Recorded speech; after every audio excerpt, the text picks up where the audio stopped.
No, I don't want to get you in trouble. I'm allowed to have an opinion. It's 5 o'clock. All right. Hell yeah.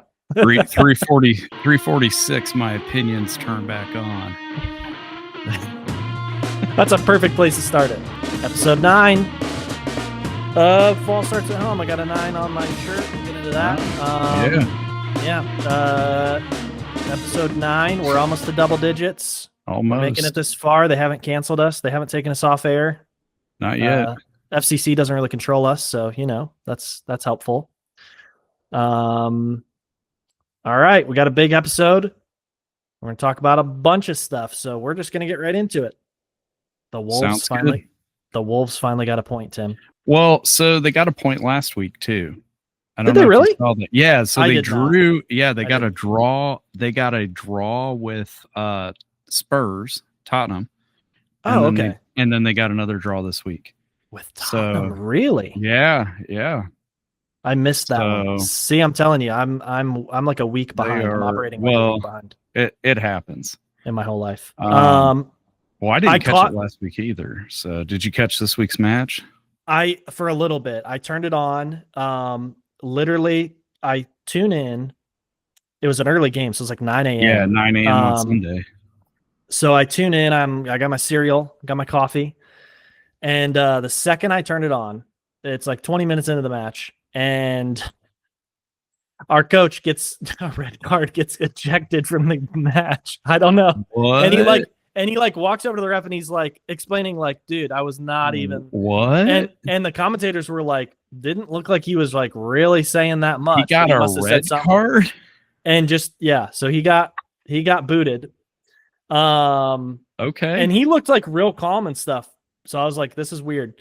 But there was like basically a missed kind of, I don't know what you call it, but holding call.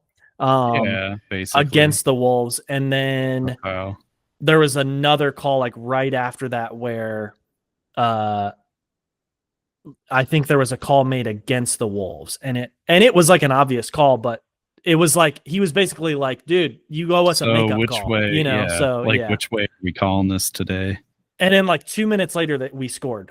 So and it was an awesome goal. It was like it was like a header, went off the post, went off the goaltender's head and back into the net. It was hilarious. Oh, nice. It was awesome. Nice. So yeah, it was a good one. Everton was playing at the same time, so that was a nail biter. Didn't play that great. I see they won. Yeah, okay. Somehow pulled a win out. Who were they playing? Asses. We were playing. Oh my goodness, who were we playing? I just watched this match yesterday. Oh yeah, that was yesterday. See, I'm telling you. Goodness, I don't even know what day it is, and I'm a teacher, so it's kind of. Yeah. Who did we play yesterday? We played. Yes. Give me the cookies. Give me all the cookies. Matches. I assume that's not a part of your doctor's directions. Give Tim all the cookies. Crystal Palace. That's why I Crystal forgot. Palace. So yeah, and Crystal Palace had not lost a match all season, and they were on a 15 or 16 match unbeaten streak. Okay. Dating back to last year. All right. And they went up 1-0. And I thought, oh no, here we go. We're going to lose. And then won a penalty kick. And I put it right in the bottom of the net. Nice.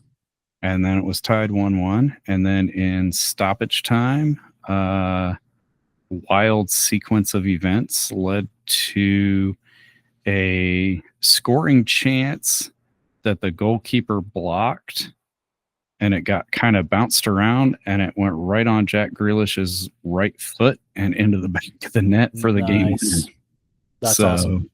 We went from 1 point to 3 in a matter of seconds. That's awesome. So yeah. It can happen. It can happen. It can happen. You just got to believe. Is there any other major sports team anywhere in the world that sounds like a strip club? Because Crystal Palace, like immediately, I'm just like, this is like a gentleman's establishment on 8 Mile. Which if you've never driven down 8 Mile, if you've never driven down 8 Mile, you don't. It know, is like it's like rims, strip club, car audio, strip club, and then there's like a rallies over there too, but. And rallies. Well, yeah, you get hungry. You gotta eat. You gotta eat. You know. and rallies is probably the best thing for that because you've got double drive-through. So exactly. you can service twice the cars twice as fast. Yeah. They've always got the one closed though. Yeah, which is fine because it's like why am I going through the passenger side drive-through? That's sometimes they didn't think through. You're the designated driver and your passenger is not able to drive but wants rallies. True. And so you get to drive and then they get to do all the paying and eating and all that good stuff. All right. I don't know. Crystal Palace maybe. I don't know, they may be the only one. I can't believe it's only Monday. Yeah, I know. Tells you how long my day was. Yeah. It's a full moon. I noticed last night when I went to grab some groceries. I was like, this makes sense. Super moon. Okay. Yeah, super full moon. So, even worse than, I guess. The werewolves. I mean, the kids are even worse than. The werewolves are even worse than they usually are. My kids are mostly all right. It's just like we get to a certain point in the day where we're just like, they're done. Yeah. And I'm like, but we still have to not be done, guys. Come on. Yeah. And today was Monday, so a lot of them came in just done. I'm like, dude, we learned Monday through Friday, like 8:45 to 3:15. So just and it's like the second month of it's like the beginning of the second month of school. Yeah, and wait because coming up in 3 weeks we turn our clocks back and oh yes, that's always fun. Yeah. The people who are in charge of daylight savings time have never interacted with a child in their life. Like you can just bank on that because any teacher and parent. Yeah, I guess that's true. Maybe there are people that have child. They like birth their children and then like hand them off to somebody. They're those people, Sorry, I'm gonna. Anyway, MLB playoffs, man. First round. Dodgers were the only team to sweep, and then everybody else had to go to game 3s. Yes. And then game 1s in the both ALDS and NLDS series were pretty good. I told Amy the 11 inning game the Tigers played the Mariners was the best game of baseball I've ever watched. And I have not watched a lot of baseball, but I was like, this is like, that was a game that you could watch and become a baseball fan. Like you would watch it and be like, oh, okay, I get it. Yeah, it was a pretty crazy game. Even though the Brewers beat the Cubs 9-3 in game 1 there, it still the Cubs were in it until the Brewers just kind of broke the dam. And then even though the Blue Jays beat the Yankees 10-1 in their first game, they were only up 2-1 at one point. And it looked like the Yankees might come back and be able to take the lead. And then the Jays shut them down and then ended up scoring 8 more runs. Yeah. And then yesterday they was not them. Hilarious. not as good for teams for fans who don't like to see lots of runs get scored on their team, but that was the Yankees. Yeah, Blue Jays. Do you think the Blue Jays sweep the Yankees at this point? Do you think the Yankees have a chance to even win? I mean, they only have to win tomorrow, because it's best of 5. So right. The Blue Jays only have to go into New York and win one game tomorrow, and right. Then they get to go sit at home and wait for the Tigers or Mariners to finish business. I mean, it's possible. I wouldn't guarantee it because I wouldn't say that the Yankees are going to roll over at home for sure. But the way the Yankees pitching looked, I mean, it was pretty rough. That's pretty brutal. You're giving up 23 runs in 2 games. You're giving up 23 runs in 2 games. You're giving up not just that many runs, but like on home runs and extra base hits. So it's like, I mean, there was who was it? One of the Blue Jays players was 4 for 4 with 2 doubles and 2 home runs yesterday. Before his 5th at bat when he flew out. Yeah. So, you know, when you're putting up those kind of numbers, I don't think you're poised to turn the series around, but I guess we'll find out tomorrow. I guess so. And that was in yesterday's game when the Mariners won 3-2. That was like, that came down to the end there because the Tigers scored 2 runs in the 8th and tied it up. Yeah. And then Seattle scored a run in the bottom of the 8th. But it was, who was it? Polanco had 2 single home runs, solo home runs, I mean. Mm-hmm. And then had the hit to score the 3rd run. So it was basically like Polanco versus the Tigers, basically, yesterday. It was hilarious. So if it were not for him, we would have won that game, but you know how that goes. And game 2's in the NL tonight. Dodgers playing right now against the Phillies. I believe it's still 0-0. It's on commercial break right now, so I can't see. Yeah, I just saw it. It's and 0-0. then Cubs and Brewers at 9:00. So see how that goes. Yeah, fun stuff. Oh, right. Okay. All right. Very cool. We'll see. Big news today. I'm shocked. News. I'm shocked. I am shocked too. I'm more shocked at the fact that he signed than I am at the number, but the number is also shocking. Connor McDavid signed 2 years, $25 million. So 12.5 per year. Which isn't a lot of money. Which is a lot of money, you said? It isn't. It is not a lot of money. For a player of his caliber. It is a lot of money. Oh, it is. I mean, to compared to what, us teachers make, yes. Right.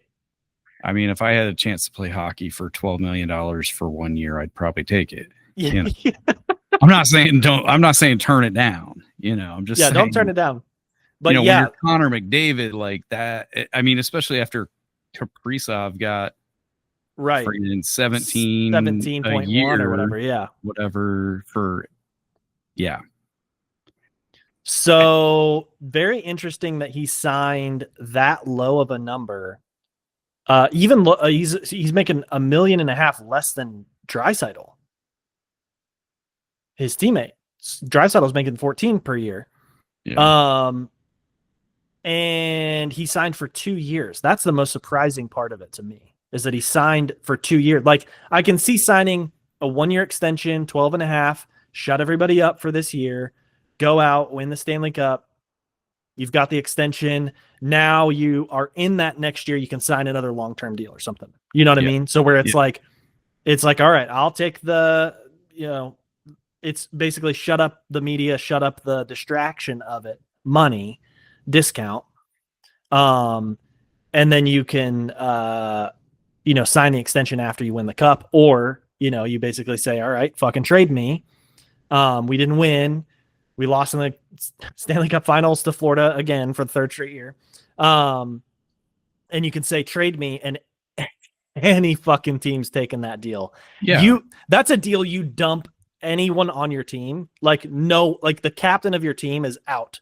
If you have a chance to get Connor McDavid in a trade for $12.5 million, that's crazy. Well, yeah, and the thing I don't understand either is like 2 years. Like, why? At that point, I wouldn't even. At this point, like, because the season starts next week, or this week. Sorry, we're in this week already. Right. It's begun. Yeah, I know, man. It's happening. Like, the season starts this week. I wouldn't do shit this year. To be honest, at this point in the year, I would not have done that. What do you mean?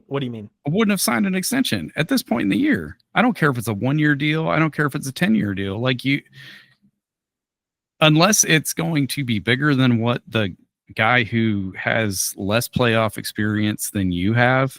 Right. You know, I mean, if I were McDavid, I would have just been like, nah, dude, we'll talk at the end of the season.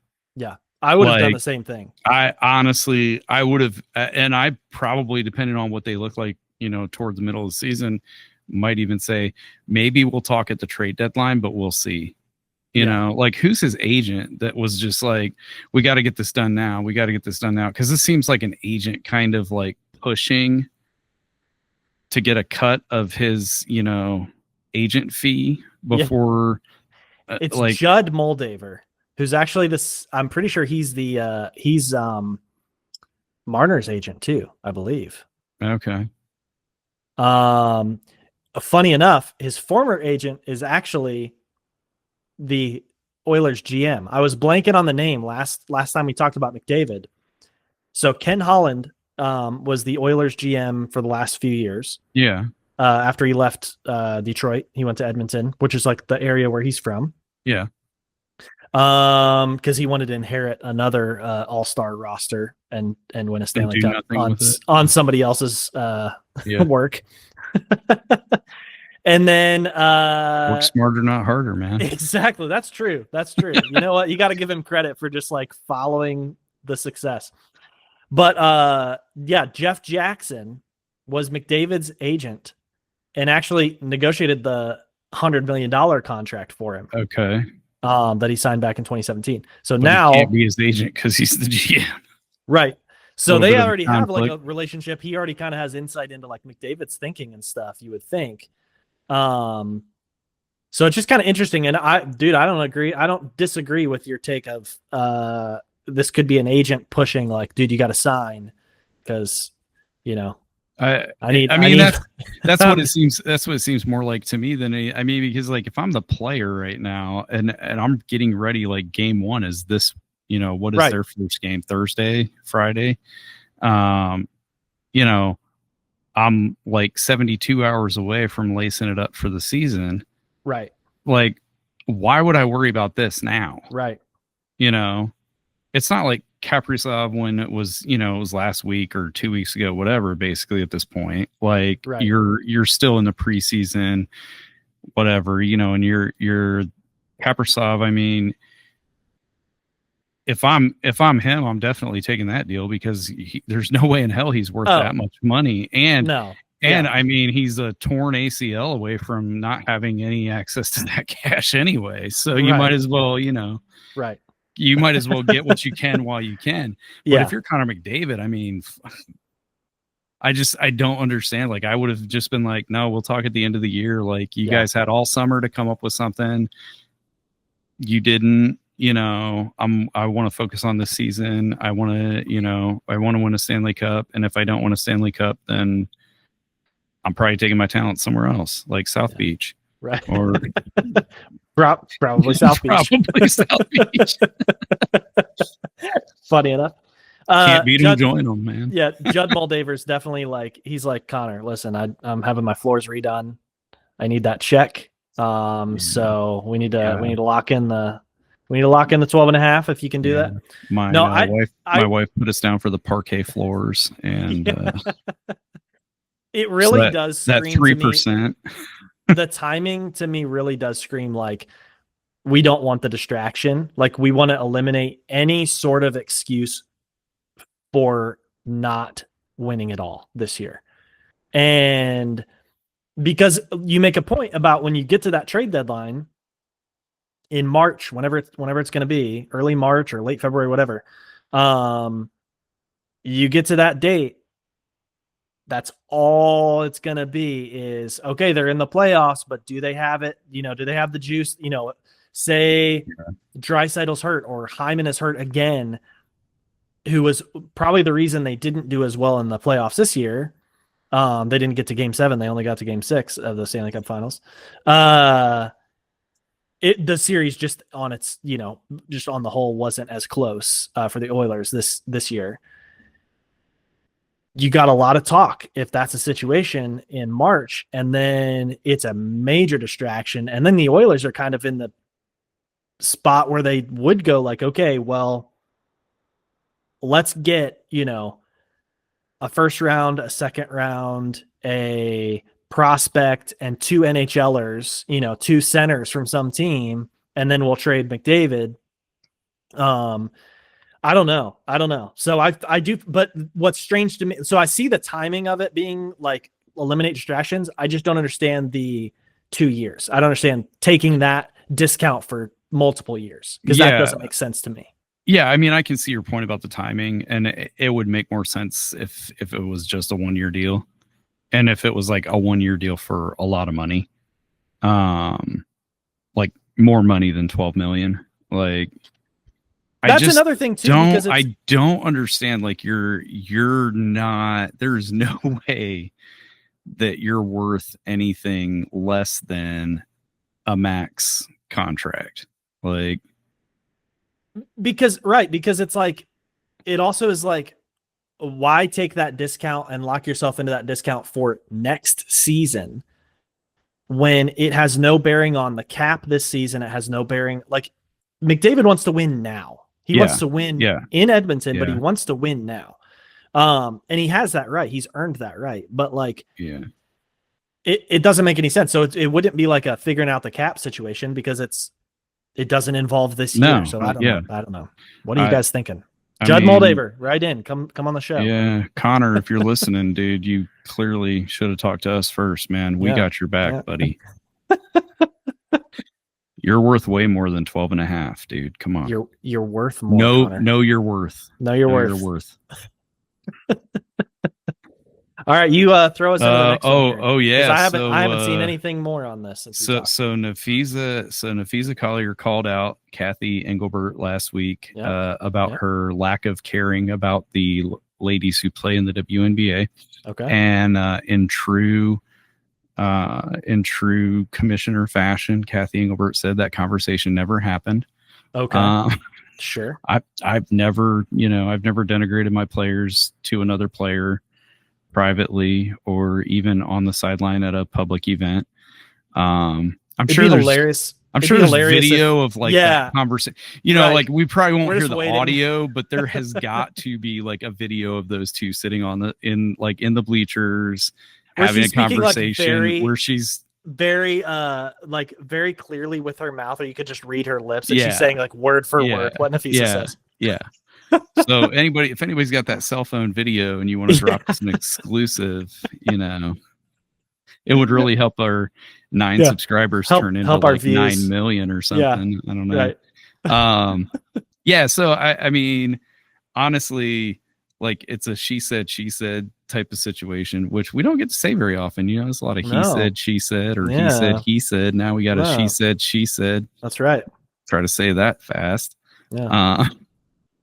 But I'm team Nafisa on this one, man. I feel like why would she make that up? Yeah. Like why would she criticize the officiating and risk? I mean, she's going to get fined for whatever she said in the first place. But why would she make it worse by like pulling the commissioner's name into the argument and saying like, she's not only did I have a conversation with her, but like she basically said all these players are lucky to be working for such a nice, person as myself. Yeah. This is like, it'll be interesting to see, like, I mean, because I haven't seen what the ESPN take is. I'm sure the ESPN take is that's what we need. Nafisa Collier is no longer allowed to be featured on their airwaves or something. Right. But yeah, so I did think it was kind of funny because like I feel like in men's sports sometimes, like if it was a similar type of situation, it would have just been kind of brushed under the rug, or like the commissioner wouldn't even acknowledge the comments. I know. Yeah, that's a surprising thing is like, can you imagine Gary Bettman like making a statement that like, Nathan McKinnon said, like, about something Nathan McKinnon said? Like, no, it's gonna be no comment from his press secretary. You're not gonna hear from him. yeah, you're not like even if he did say that, even if the conversation did happen, he's not going to confirm or deny it. So yeah, right. It'll be interesting, especially as the negotiations start, getting a little more heated, because the WNBA finals is about to be over in 2 more games because the Aces are up 2-0 in the series. So we'll see. What a joke. Yep. Meaning Kathy Engelbert. What a joke. All right. Another big news story. I did hear the news story. This is so big. But I this is one of those where I saw the headline, and then I immediately was like, oh, okay. And just moved on. Like I was like, I don't have like brain space for this to care about this. So I didn't really care about it until Alicia just told me that apparently, so all right, so the news story is this: Bad Bunny is going to be the Super Bowl halftime entertainment, right? Okay. And MAGA is just, losing their shit over how dare this not American who was born in Puerto Rico. That's the best part about imperialism, right, Tim? Is you get to take over places and then they don't get to occupy them and never give them, full status of, certain voting rights, et cetera, et cetera. But then you get to also say you're not an actual American. Yeah. Yes, the fuck you are. Like, oh my gosh. So anyway, so Bad Bunny's going to be. Bad Bunny's from Puerto Rico. He's from Puerto Rico. Listening, he is indeed an American citizen. He speaks the Spanish, which is the official language of Puerto Rico, because they have an official language. Good on them. And so apparently Kid Rock is upset that he is not, come on. He has never had the honor of his white trash ass host playing a Super Bowl halftime show. Kid Rock is mad. So Kid Rock is mad at Bad Bunny. And so apparently Kid Rock said some stuff, whatever. And Bad Bunny basically said, you just mad because the only halftime you do is at the county fair, and because your only hit came out before Wi-Fi was invented, which just has to absolutely just hurt Kid Rock's ego to remember that he only has one hit. Oh my gosh. The reaction is so predictable, because it's like, I mean, it's almost like so I don't think it was this bad when they picked Kendrick Lamar, because I was going to say, what do you expect? Because Biden was Lamar last year, but Biden was still president. So, like when it was announced Biden was still president, there wasn't a whole lot MAGA could do. Like, I seriously think they feel like they're going to pressure the NFL to cancel Bad Bunny from doing the halftime show. Dude, I would not be surprised. In deference to, Kid Rock, I guess.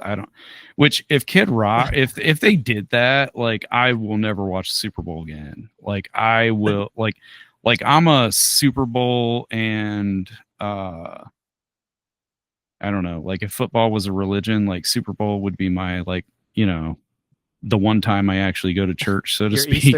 My Easter service. But I'll never, I mean, if they capitulate to this fucking wannabe tyrant in the Oval Office, like if they capitulate to this shit and do cancel Bad Bunny, like, a curse on them, a curse on their household. Like, I hope the NFL burns to the ground, because it, like, Bad Bunny basically represents what the NFL is trying to do. Right. Yeah. Which is reach out to a younger demographic, and the younger demographic in America is largely Latino. I I mean, I'm sorry that white people are upset that they're, slowly being replaced by replacement theory. That's not even the right word. I mean, you know No. what I'm saying? Like demographics are shifting and some white people are pissed It's off all, about it. Like, it's all I don't this racial care. mixing, Tim. I don't care because personally, like I just try to exist on this planet and do as little harm as possible. But the outrage is hilarious though, because it's like Bad Bunny represents like everything the NFL is trying to do right now, which is reach out to a younger demographic, reach out to the Hispanic market. That's why they've been having games in like Mexico City and Sao Paulo, Brazil. And like they're trying to reach a more diverse market because they realize that in terms of global market share, they're not even close to the real football. Right. They're trying to get on that level. They're trying and to that's the next step, honestly. Yeah. It is the next step because they probably they're are so the saturated second, in the US and in the English speaking world, demographic. It's so saturated that's really that is the next logical step for them from a consumer perspective. And they've tried other things in the past. I mean, they tried the NFL Europe experiment in the late 90s, and that's still going on, isn't it? They do two games in London. You mean like NFL Europe? No, they actually had a whole league. NFL Europe. I actually forgot about that. 12 teams or whatever. Yeah, so did the NFL. They were like, nobody ever bring it up again. Like you look it up on Wikipedia, it's probably this page has been deleted.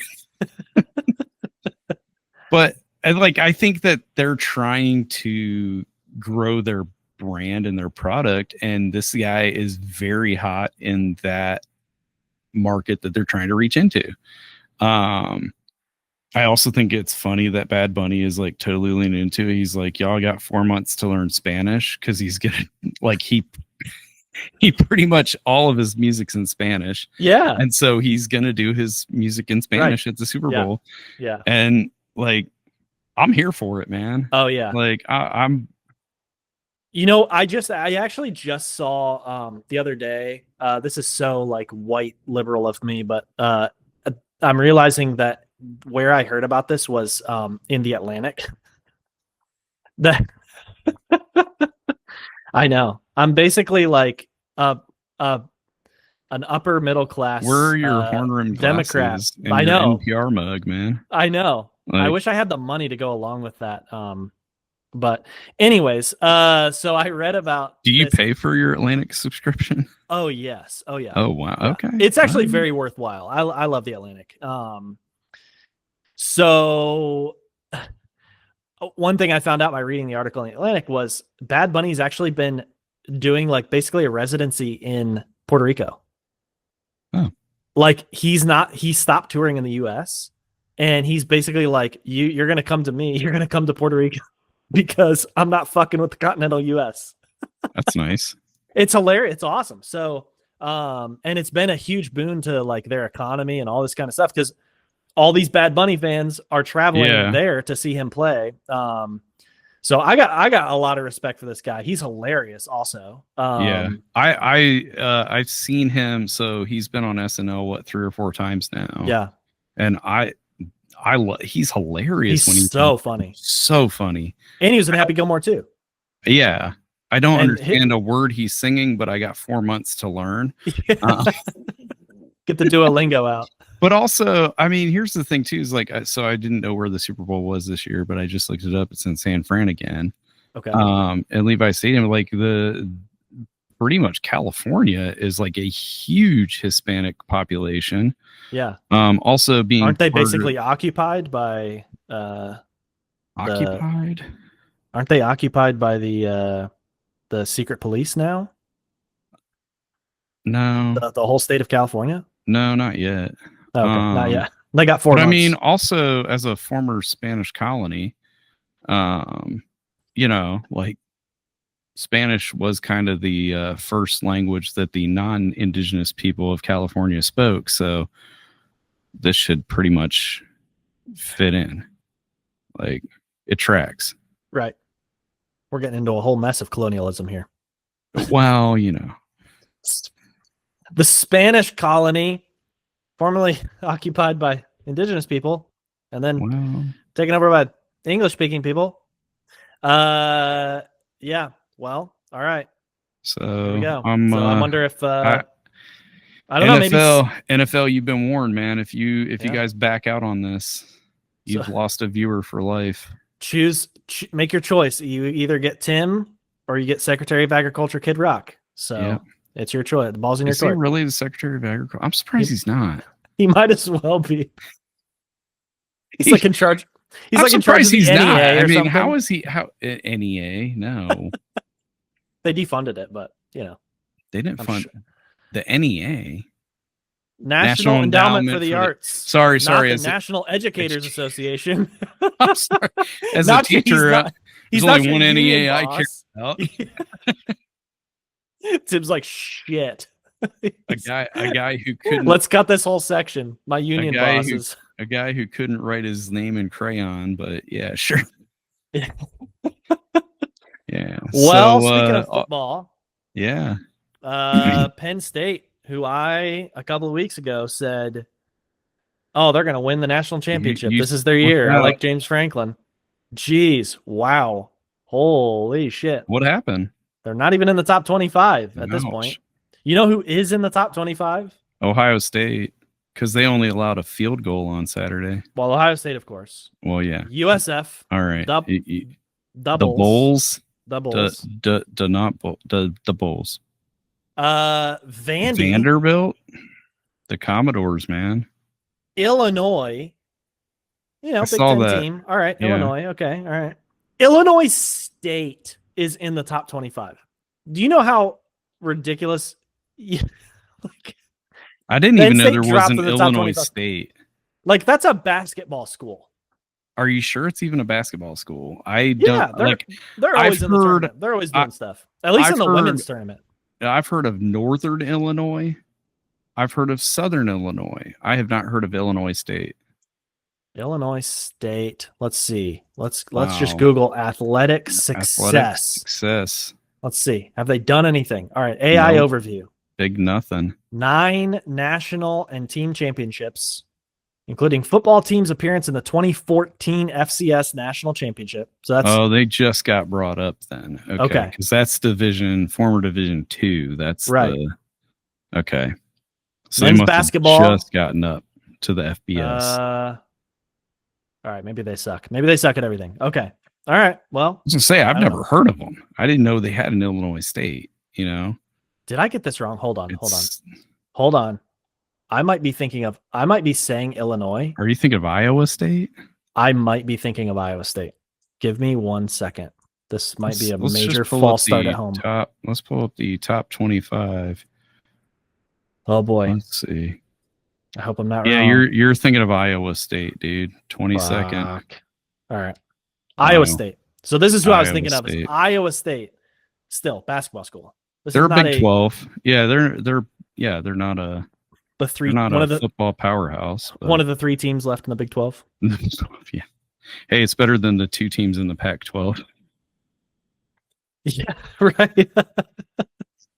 Which is undergoing a major reorganization next year. Oh my gosh. College football is just a ridiculous thing. But anyway, Penn State. It's not just the football, though. It's like all the sports that they basically have gotten to a point where they're like, we just need to have like 2 conferences and we'll be good. Yeah. So, yeah.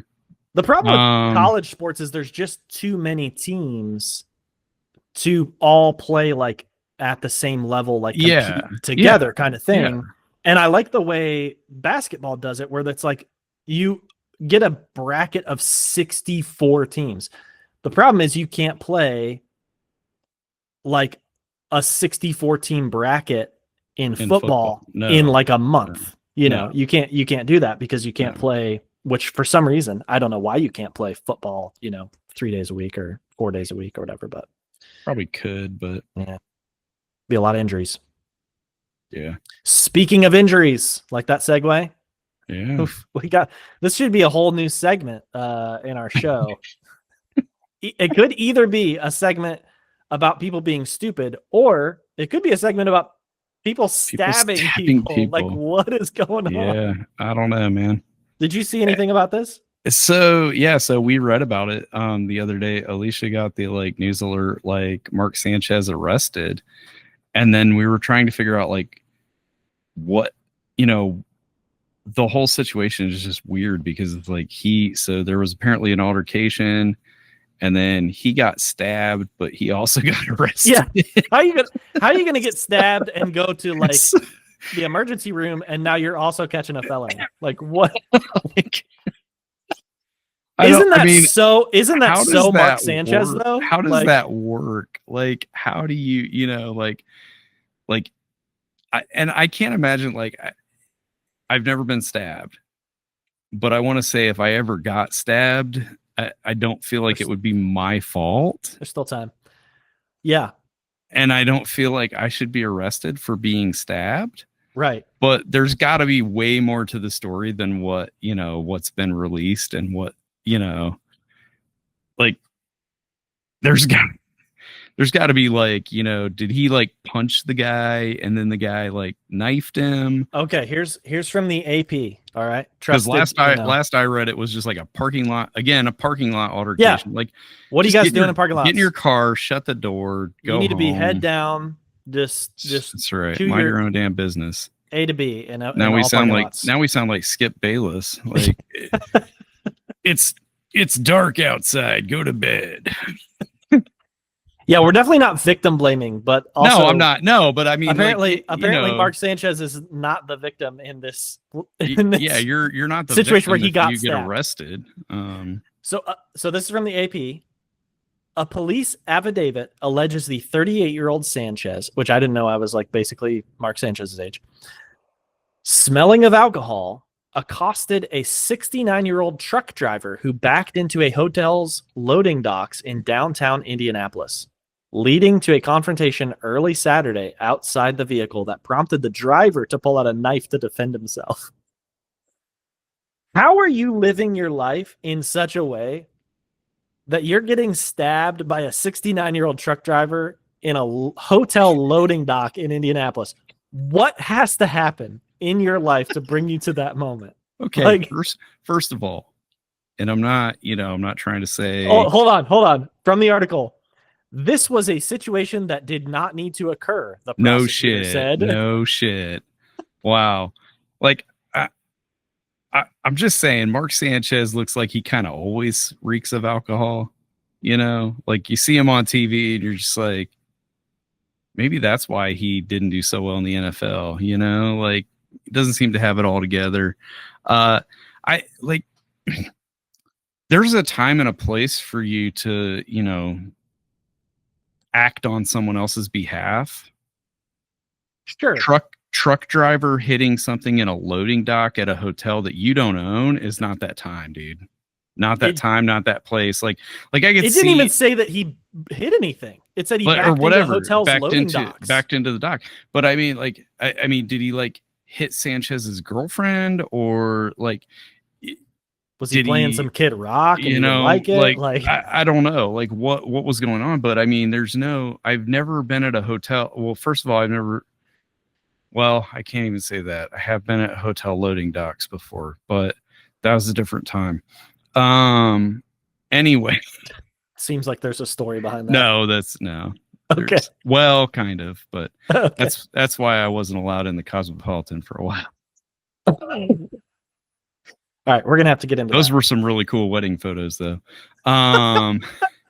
You ever like? So that was kind of one of the fun things about being a photographer and a wedding photographer in Vegas. You could like be like, hey, you guys ever go to like this seedy back alley and take wedding photos by a dumpster because of the juxtaposition of, you know, the beauty and the trash, and people would just totally go for it, and you could do stuff like that. That's art. That's art. That is, it was art. Awesome. But also there's surveillance cameras everywhere in Las Vegas. And so when you go into one of those areas that's marked employees only, and you're not an employee, they tend to not want you at their property anymore. Anyway, back to the loading docks. I've never been at a hotel loading dock where I felt the need to yell at somebody else. Right. Like, never. I don't usually mess with truckers, period. Like, I go to a Love's and I'm like in and out and do my business. And like, I mean, if I'm in a stall and a trucker bangs on the door, like I'm done as fast as I can and get out of there. You know, like I got mad respect for truckers. Yeah. Yeah. And fear. Yeah. You know, like we've all seen too many, you know, of those movies where, right. You know, yeah. You don't want to mess with a trucker. It's a stereotype at this point. But Mark Sanchez, a 69-year-old crusty right. trucker. This dude pulled out his box cutter. He's like, fuck, I'm not dying today. Box cutter? You know, that guy pulled a knife out of his boot, man. He was ready for it. He's like, God damn it. One more drunk guy walks up to me in an alley. He's been listening to country western cassette tapes all day. Wow. Mark Sanchez. I was looking up his career stats here. It honestly wasn't as bad as I thought it was. Well, I mean, it was for the Jets most of the time. So yeah, his first season, 12 touchdowns, 20 interceptions. But then he's through 17 and 13, 26 and 18, 13 and 18. I mean, his career, he has more interceptions than he does touchdowns. Those are some solid Roethlisberger numbers. Yeah. If he would have played in Pittsburgh, he probably would be in the Hall of Fame by now, you know? Well, speaking of people being stupid. Dropping the ball, yeah. Demercado. What's his first name? I put this in here. I never heard of this guy. And now you have for the wrong reasons. Yeah, exactly. This is going to be his legacy for a little while. Emari Demercado. Emari Demercado, 70-yard touchdown, and he flips the ball at the goal line because he's trying to be cool, and he doesn't score the touchdown, and his team 1 point. I'm pretty sure to the Titans. I'm pretty sure that was to the Titans also. You don't want to lose to the Titans by 1 point because you just because you literally threw the game away. Yeah, that's the Titans' only win this season. So that's great. I wish I could say this was the first time this happened this year, but we were watching the Colts in week. Hold on. Dodgers may have just scored. No. Okay, we got runners on second and third. Okay. In the bottom of the seventh. Okay. Sorry, I just heard still tie game. Heard my wife say yes. All right. Still 0-0, but no outs either. Runners in scoring position and no outs. All right. And they just chased the pitcher. All right. Okay. So anyway, we were watching, I believe it was the Colts' first game of the season. One of their wide receivers caught a nice wide open strike and was gliding down the field toward the end zone and decided to stick the ball out in front of him, as they often do. And somebody came up and slapped it, and it went out of his hand through the end zone. The old Leon Lett went through the end zone and went from scoring a touchdown that would have put the Colts up, would have put them up by 3, I think, to a touchback. Can't do it. You can't do that. Don't celebrate till you get across the goal line. You got to. And what is it, Tim? You got to play until the whistle. That's right. Play until the whistle. That's right. I like. Oh man. I don't know. I've been to a lot of not a lot, but I've been to a few high school football games recently, and I gotta say, like, I do love that these kids are holding the ball, tucking the ball. They're waiting until they get across the goal line to do any kind of a celebration, and that celebration is usually just tossing the ball to the official.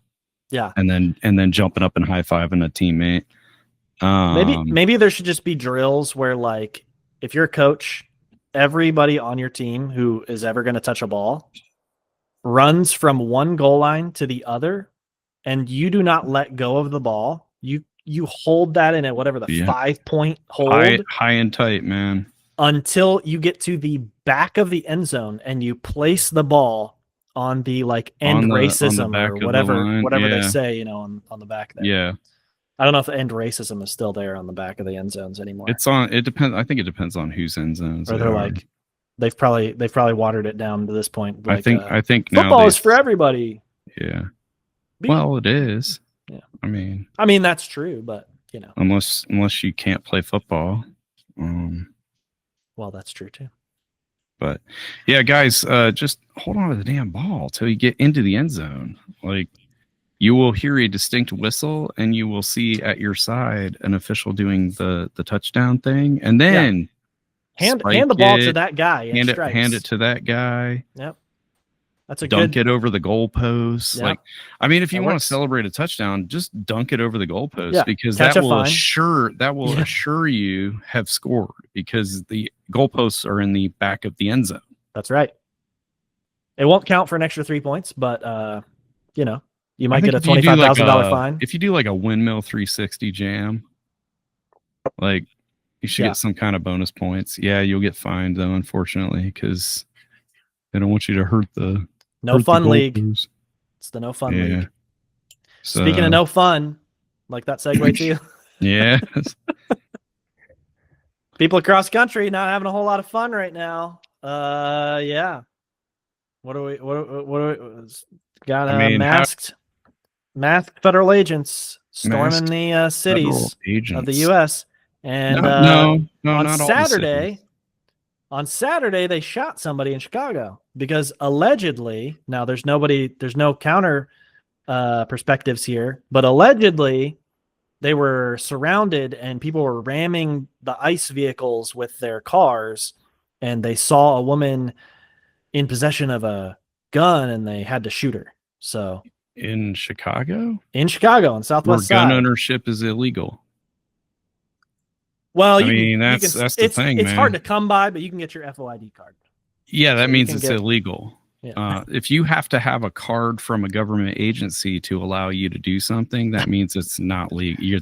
Stay focused. We're not debating the Second Amendment at that time. We're debating posse comitatus. Different rights here. Okay. Well, first of all, he's not sending ICE to cities. He's sending them to specifically liberal cities. Yeah. Because we don't have any here in Columbus, which is funny because we're kind of the most liberal part of Ohio. Yeah, but you'd lose major. He's sending them to liberal cities in liberal states. Yeah. Not because they're not going to go. He's not going to put any in Ohio. No. Yeah. He's not going to. He's not going to send them to. State. Yeah, he's not going to send them to like Indianapolis. I'd be surprised if he even sent them to Detroit, to be honest, because it's such a swing state. Because it's a red state, or swing state. Because it's so close. It's like I don't know. Ooh. All right, where are we at? We got a run across. Teo just scored. It appears. Okay. I think it's being challenged. It was a close play at the plate, but I think his foot swiped the plate before the tag. Anyway, the thing that gets me about this is like that you're hearing stories about them detaining. The stated mission was we're going after criminals and felons and blah blah blah, and they're detaining dishwashers and cooks and hotel maids, and who are in the country legally. Not only in the country legally, a lot of them are like U.S. citizen, like born here, raised here, U.S. citizen, and their parents are U.S. citizens. Like it's absurd. It's beyond absurd.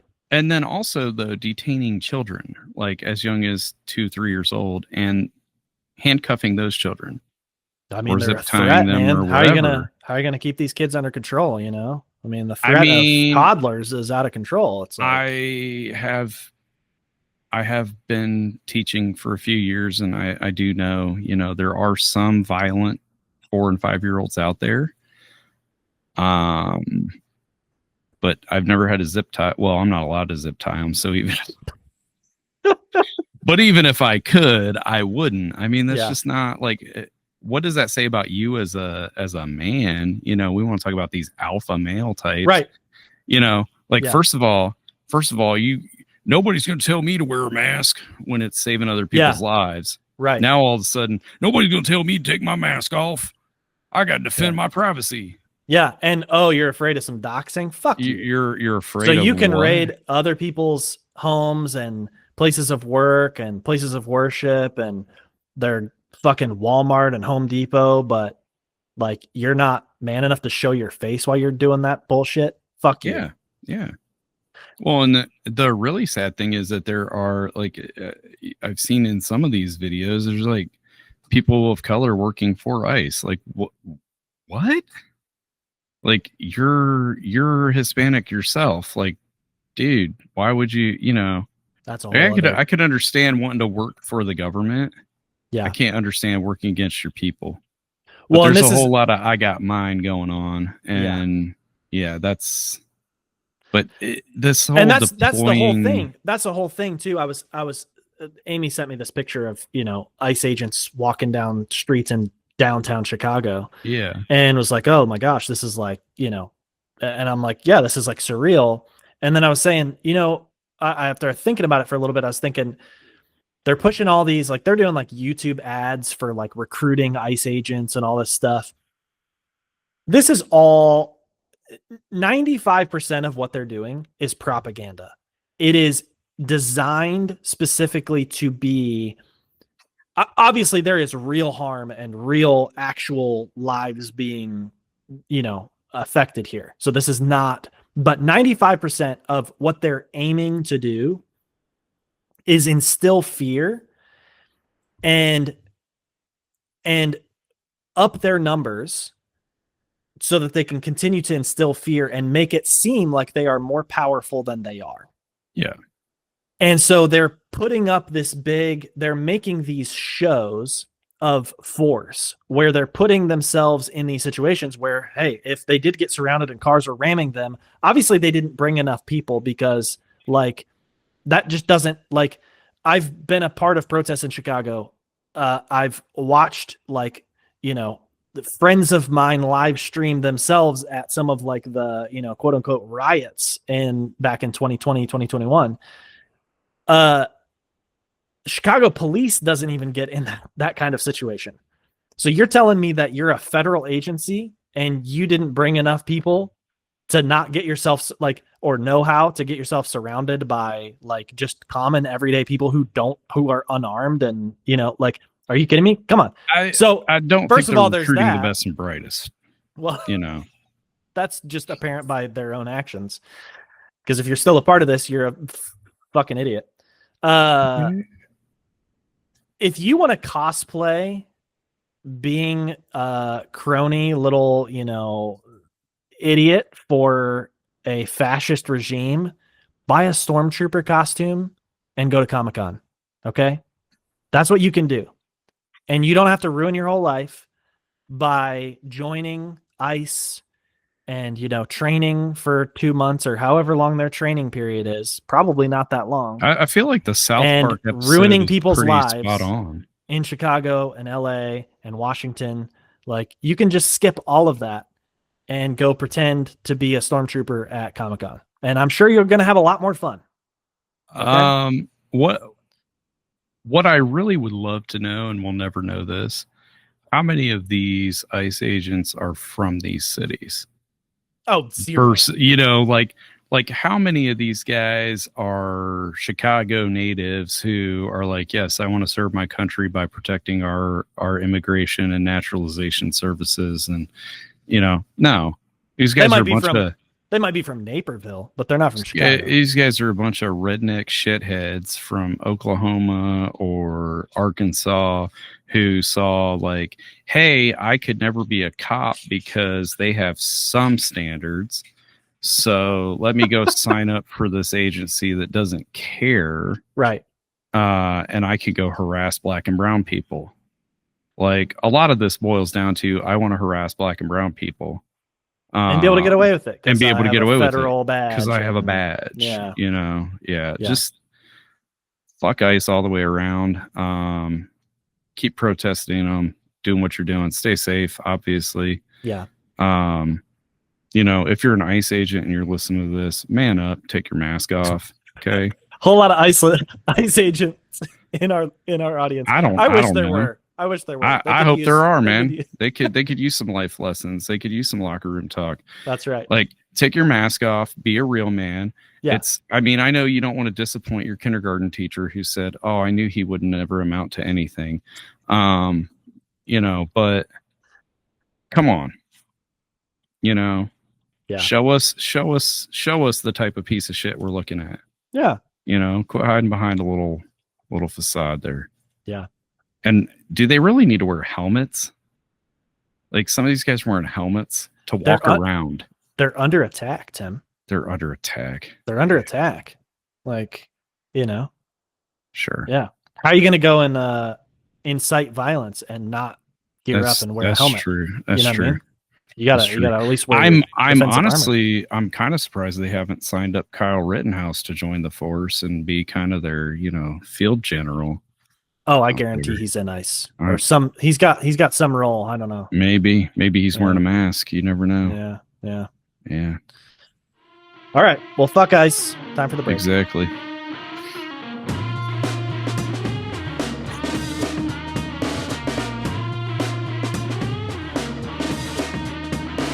This is going to be interesting.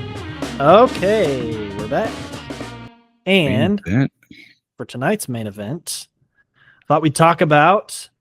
I just saw some news that the Boston Bruins are going to retire Zdeno Chara's jersey number. Yeah, so it's going to be in the rafters. And the Detroit Red Wings also made the announcement this summer that Sergei Fedorov's 91 will also be retired, finally. Long overdue, I think. Okay. And that's why I'm wearing this shirt, which is the retired number jerseys. Where's that available? That is available. Oh, for the Red Wings fans. Thank you for asking, Tim. That is available in my Etsy shop. in your wife's Etsy shop. My wife's Etsy shop. That's right. Yes. That is right. Which is called Great Makes USA. So you go to etsy.com/GreatMakesUSA. And I don't have a discount code, but you know what? Comment on the video. If you sign up for his email list. I will never email you. I will send you a sticker. You'll get I'll a sticker. Email you. I'll give you a discount code. You just basically, I'll just give you everything and never bother you because I'm a good Midwesterner. You're supporting a small home business via a large scale multinational. Exactly. I do really like you're helping both ends of the economy, you know? Yes, exactly. I really do want to take it like solo onto the own website, but good luck. I know it's so hard. You know, you got to really have the SEO under control. Well, I mean, they've got the marketing, they've got the money, they've got they really don't do that good of a job with the marketing, but people go there to find things, and so that's what it is. It's like you're basically signing up for a booth at an art festival with a bunch of other people who, make and stuff. Hoping your booth gets, and hoping some dude in the Philippines doesn't take pictures of everything in your booth and go make it and sell it way cheaper. Yeah. And shittier. Well, that's happened to us. So we make some stuff like Amy's a big fan of Frasier, the show Frasier. Mm-hmm. So we make some like Frasier related fan merch. And she's in a couple of Frasier fan Facebook pages. And somebody one day posted one of the shirts that I designed and put it in the group with a link to not our shop. And most of these pages and like Reddit subs and stuff like that are like, you don't post links because basically it's always somebody promoting and whatever. So you get in trouble. Even if you're not the shop owner, like, you just bought this thing, you're like, oh, this is my really cool thing. They are like, stop promoting your merch or whatever. So it ended up getting taken down, but we were basically like, yo, you can't just steal our shit. What are you doing? So watermark. Put a watermark on it. There's easy ways to get around that. So well, you're not putting the right watermark. Although here's a fun story. So my classroom, I'm doing a sports theme because sports are, a great metaphor for how to be a better human. Okay. So I was over the summer, I was acquiring like various sports related things and like posters with inspirational quotes by athletes and stuff like that to hang up around my room. Charles Barkley. I am not a role model. No, I sadly, I don't still have my Charles Barkley poster from when I was a kid, man. Now, children, stand and put your that's right. We don't pledge allegiance. Pledge allegiance to Charles. To Sir Charles. So anyway, so I found this really, decent looking LeBron like dunking on a guy and inspirational quote by LeBron, right? I'm like, okay. Well, he's from Ohio, he's popular, whatever. Yeah. So I ordered this thing from a very reputable multi-billion-dollar corporation that totally has the environment's best interests in mind and gives you one day shipping on everything. And it might rhyme with Spamazon. It might rhyme with Spamazon. Okay. So it comes and I'm all excited. I'm like, I unroll this thing because it comes in a tube. I unroll the thing. And this picture is grainy as hell. Yeah. Like you can barely tell it's LeBron. Like it might as well have been just, a finger painting of a guy in a yellow jersey. And it has the watermark on it. So, oh my gosh. So not only did they get like the lowest resolution, the lowest resolution LeBron image they could have found, they didn't even bother to pay for it. They just right click, copy image, pasted it into their Photoshop. That was the old Google Images. Oh my goodness. But they didn't actually go to the site to get the actual higher res. They just downloaded the downloaded the thumbnail. I mean, it was so bad. Like I threw it away, and I was like, I'm not even gonna try to fight with Amazon on a return. Wow. Because then when I looked at the when I looked back at the product thing, it showed the watermark in the image, which I thought, okay, well, they're protecting their. You're not supposed to ship it with that. You're not supposed to ship it with that. Yeah. So I just threw it away and left them a 1-star review and said they couldn't even steal the artwork right. Like, wow. Yeah. Wow. Yeah. If you're gonna steal, be good at least be good at it, man. Yeah. Yeah. Wow. Wow. So anyway, well, buy my shirt. I designed this myself. Buy that shirt. It's very, very basic, of course, but I got to add the number 91 to this. So you don't buy this shirt. Wait until, if you're a Red Wings fan, wait until I get the new design in there. Or buy both shirts. 91. Yeah. Or buy both. Buy both. There buy both. So I wanted to ask, what does it take to retire a number? Because obviously this is the centennial year of the Red Wings, and they are just now retiring the 9th jersey number. Okay. Pretty rare. Yeah. Less than one per decade.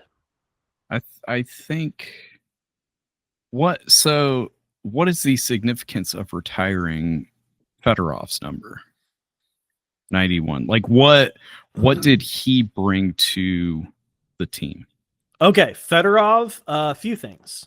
This is a good chance to talk about Sergei Fedorov. So he was the first Russian player to defect. He was by far the best Russian player to defect. Okay. From the Soviet Union, come over, and in that time, that was a major deal because you're basically like, you're leaving your home country and you're never going back. You're and you're probably putting your family at danger a little bit, maybe. So there's actually a crazy story about how he, you should look up the story. I won't get into it here because I don't remember all the details, but he defected in this very, it's very spy espionage kind of way. And gets over here, signs with the Red Wings. The Red Wings had drafted him. And kind of as like a just in case. And he was like a 3rd or 4th round, something like that. Thinking like, if we can get him to defect, this is going to be awesome. Like, we're going to have this, huge thing.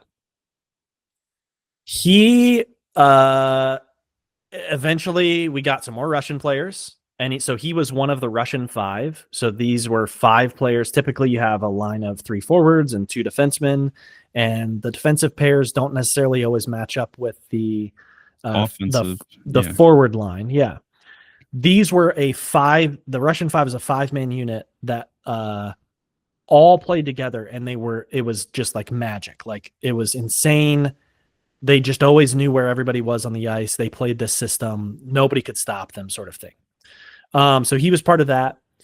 He won the Hart Trophy in 94. So he actually won MVP, something that Steve Yzerman never did.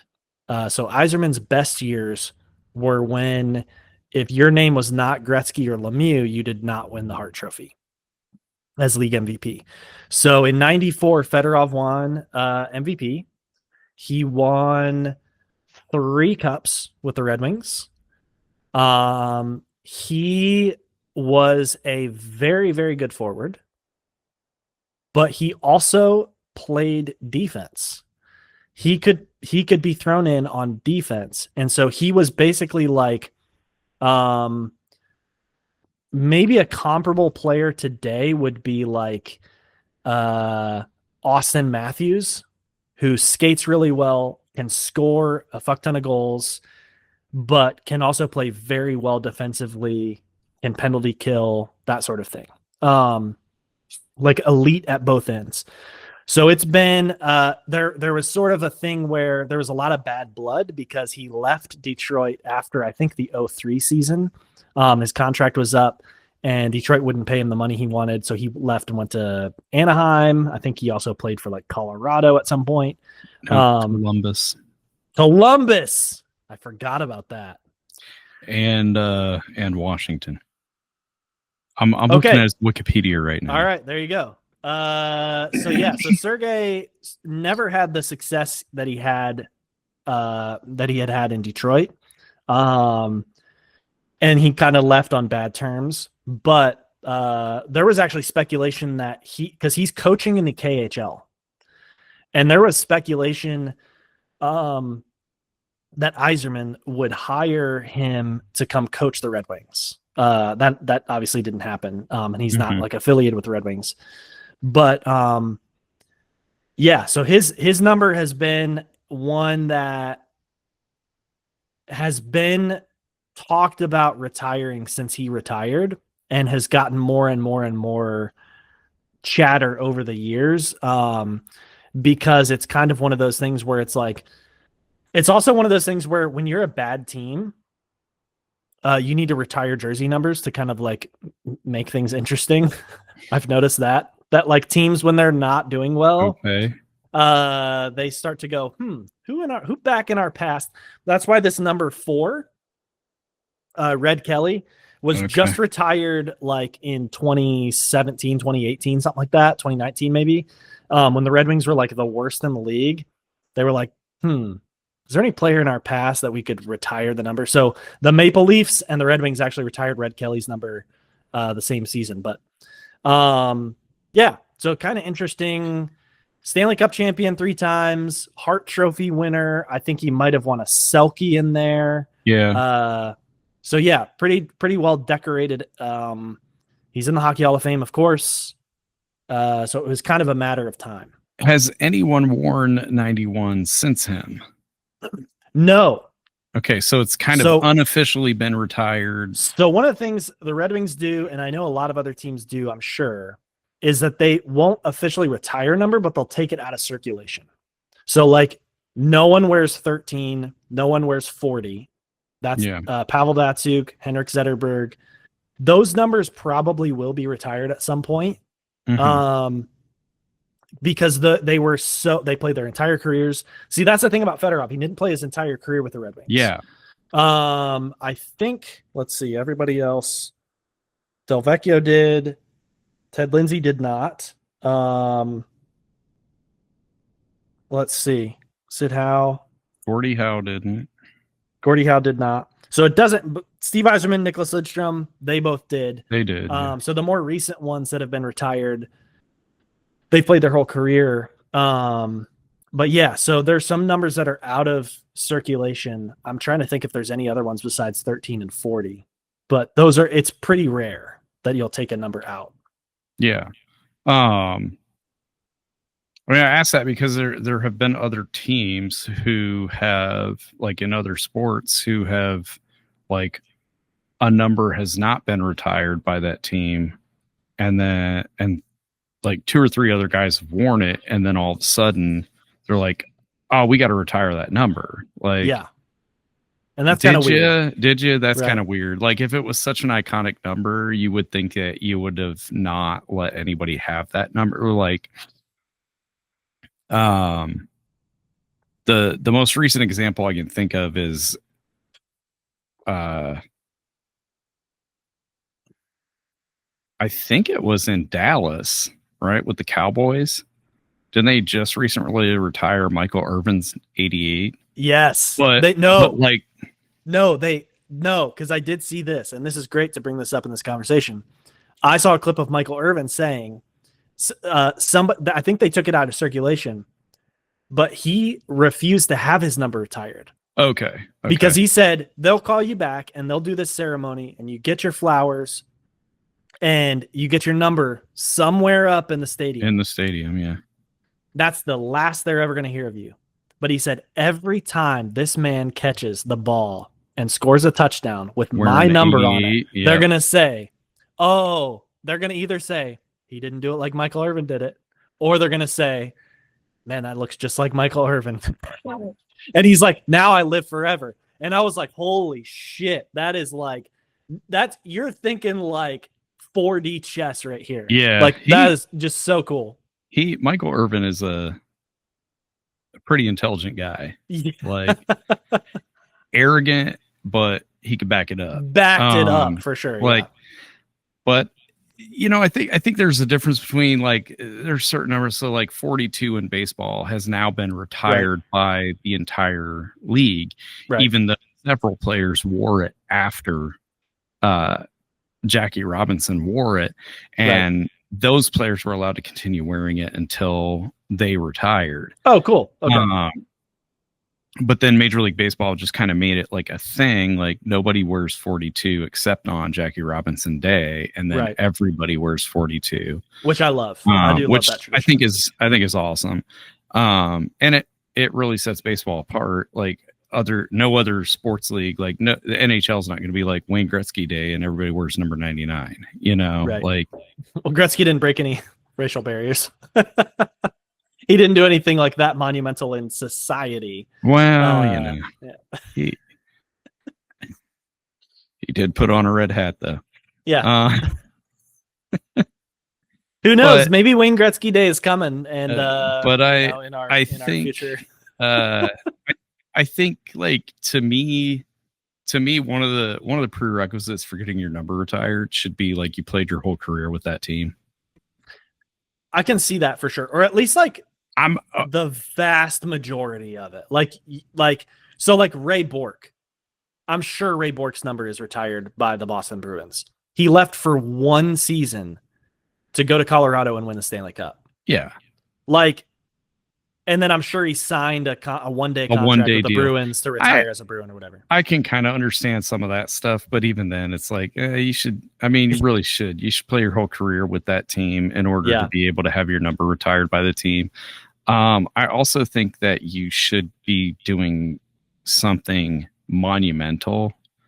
Like you should have a club record at the time you retire, or you should set a league record at the time you retire. Okay.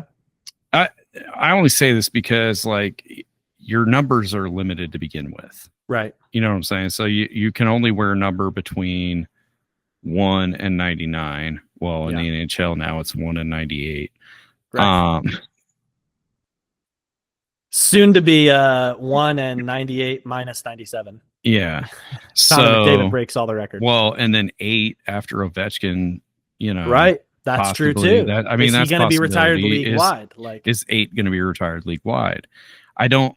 Yeah. I don't. I mean, and we talked about. I don't think having one doubt record because we talked about the Gordie Howe thing, right, how he didn't get his 9 retired league wide, but right.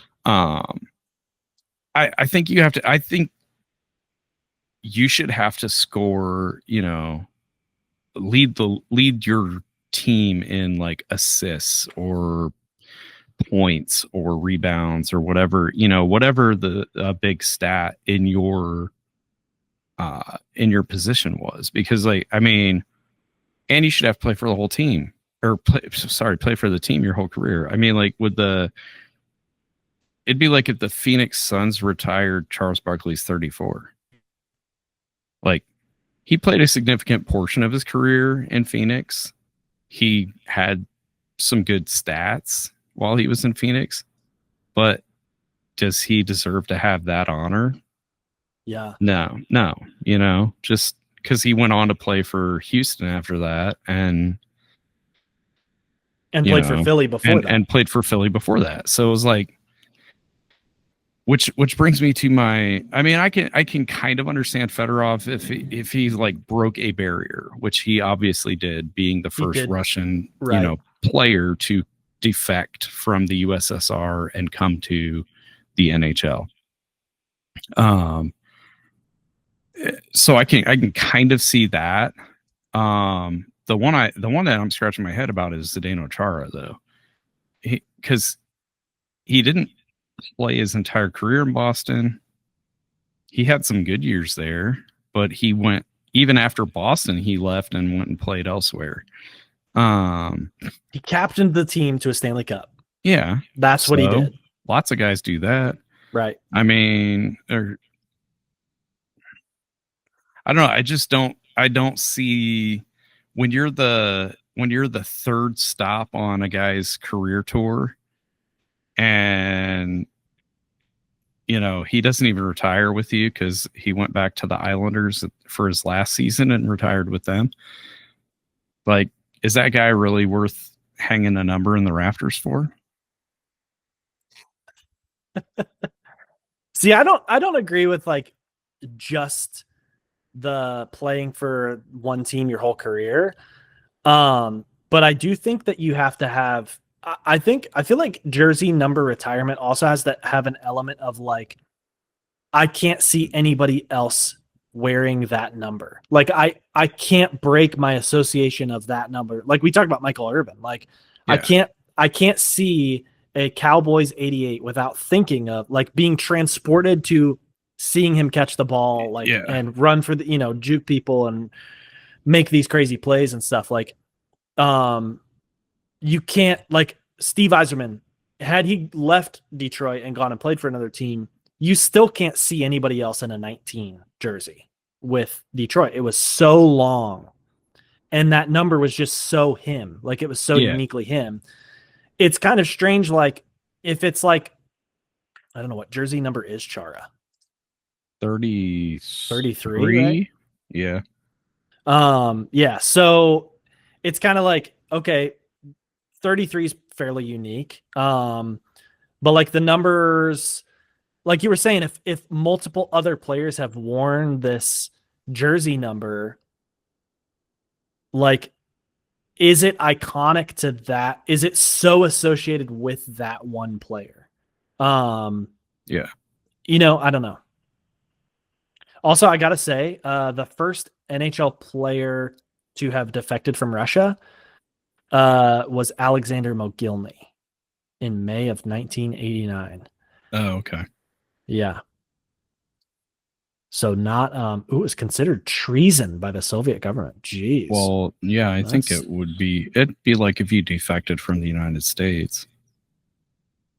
It'd be considered treason to defect from the United States? Sure. That's pretty crazy. In Trump's America. So I feel like you're saying, like Zdeno Chara, it's like he played for, it's not that he played for like the Bruins for, 19 seasons and then he left and played for, the Capitals to go win the cup or something like that. Like, it's like the Bruins were like, but one team. And of course, he played for the Islanders for what, 4 or 5 seasons, Played for the Ottawa Senators for 4 or 5 seasons. Played for the Bruins for 14. Okay. But like you said, then he went and played for the Islanders or Capitals and then the Islanders. Yeah. And it's like, I don't know, but at the same time, his overall career stat, but that's the thing. It's not all one team. It's not all like one you're team. saying. It's like his career records of surpassing Chris Chelios for most games played by defensemen. But it's like played for 4 teams. So what? And it's like an equal amount of other teams as it is the Bruins too. Yeah. Yeah.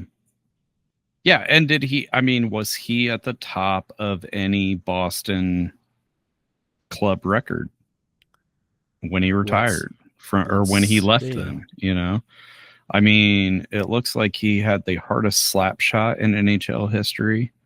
108.8 miles per hour in 2012. So, okay.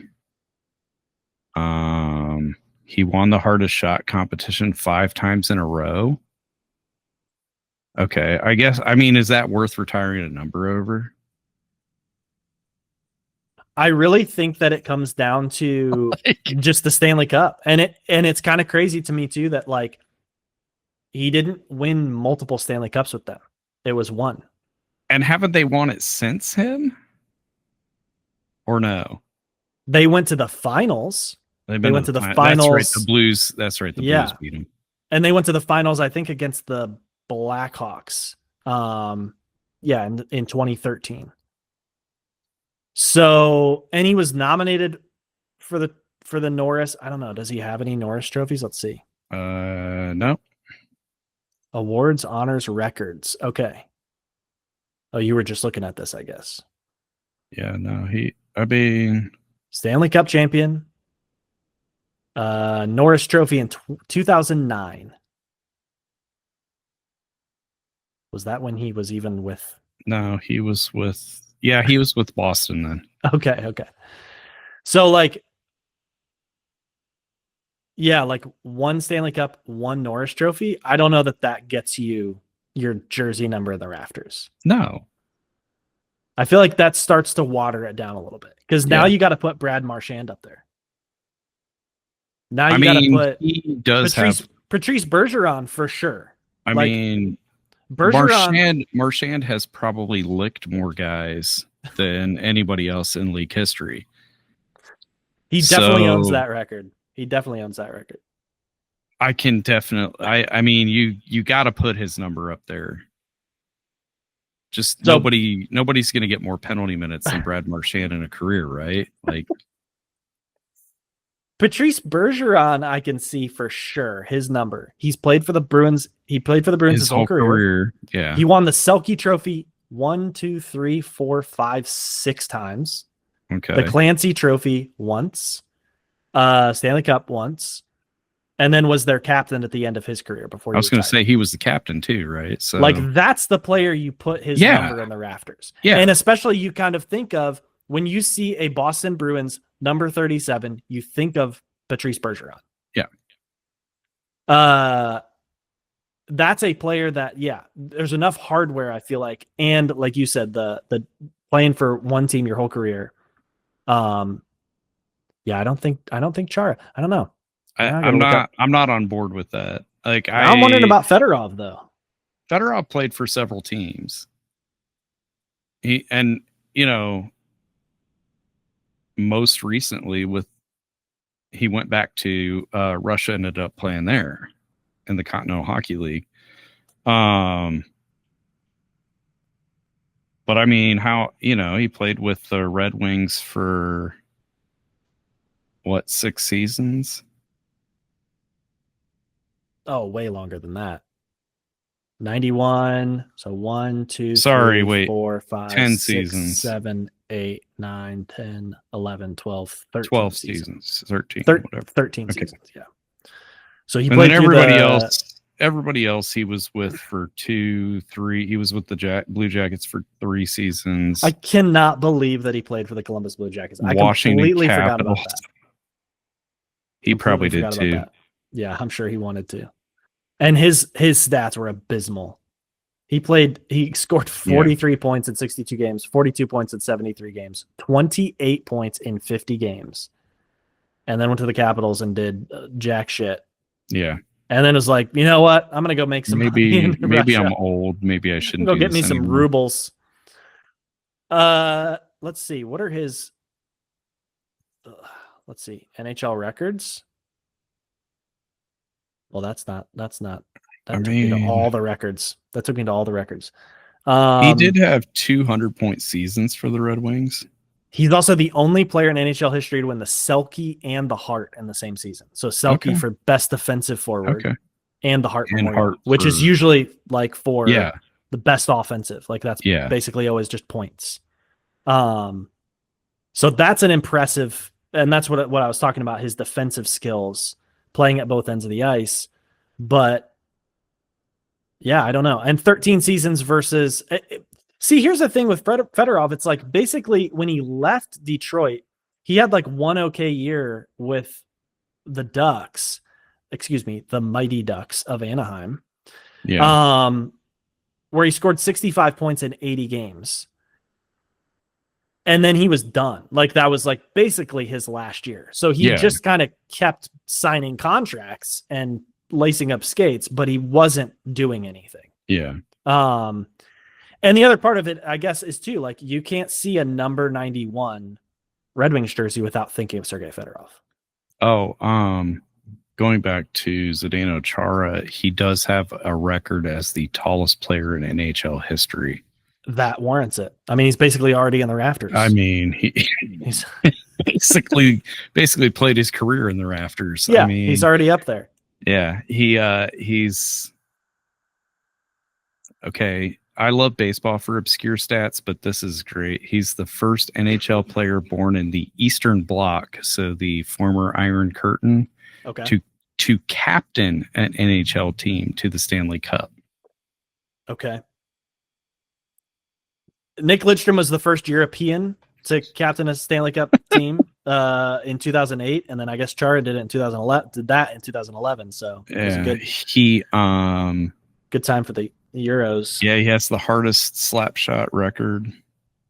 See, to me, Chara doesn't have enough hardware. Like you need to have multiple one Norris Trophy and one Stanley Cup is like, and then playing only half of your career with the team does not warrant that. Like. I don't know. That doesn't. No hate to Zdeno Chara. Don't come after us. I mean, you're huge. Good for you getting whatever, you know. While we're on the topic of retiring, like, what does that get you? You know, like, do you get like a suite for life? Like, do you get, you know, like? Well, I just saw that he works for the Bruins, so he's got a job. So he's working in the hockey ops. Yeah. So maybe that's it. They're like, you know what? You work for us now. We'll go ahead. He's and like, retire your number. He's like, I'd like a promotion and a raise. And they're like, how about we put 33 in the rafters? How about we get a big banner with 3 on it? And Zdeno Chara just learned about American capitalism. Best we can do is a pizza party, buddy. Yeah. Thanks for giving your whole life to this company. We're starting a new promotion where if you get 5-star reviews on Google, you get your name put into a bucket for a drawing. That's awesome. But I mean, what do these guys get? You know, because like I'm assuming at some point, like this person did enough for your franchise that their number is worth being retired. But like, what's in it for them? You know, is it just retirement or? I feel like too, it kind of varies between franchises. Like, I feel like it's a little more, and this is just maybe me being biased as an original 16 fan, but maybe it's a little bit more of an honor to be retired by an original 6 team.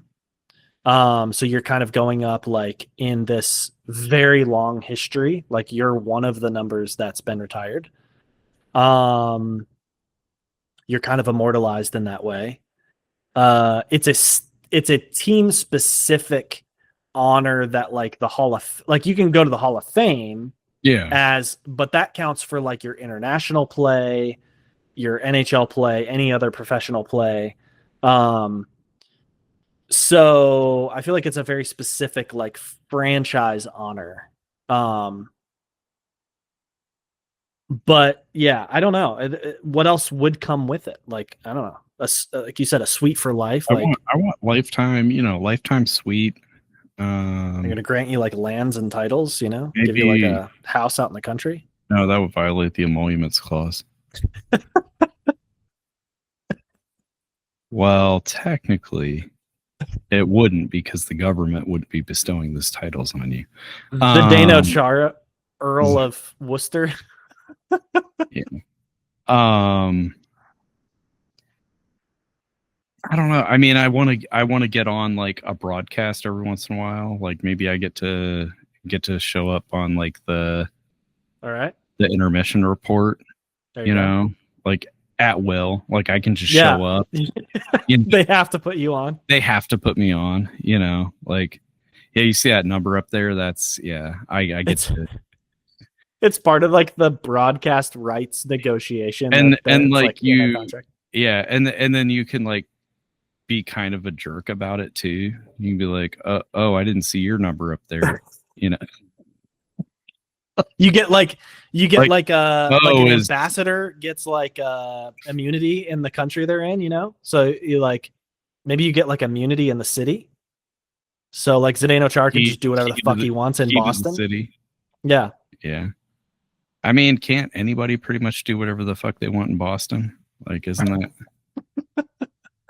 if you're white and you're Irish, I'm pretty sure. Isn't Matt Damon from Boston, right? Yeah. Yeah. I mean, if that guy can be from Boston. So it's kind of funny. Like I'm looking at like retired numbers and interestingly, like, so like you're talking about iconic numbers, like you can't see anybody else in that number. Like number 20 in Detroit, Barry Sanders, right? Easy. So they did not officially retire that number until 2004. And it had been worn before Barry Sanders, obviously. Right. But he's the one who it was retired under. But it's interesting that like you see his name alongside other names of other players who wore that same number, because you don't think of, like it says Lem Barney wore that number in the 60s and 70s. Okay. And Billy Sims wore the number before Barry Sanders, but like find me tape of any of those guys wearing that number. There's no way anybody but Barry Sanders wore number 20. Right.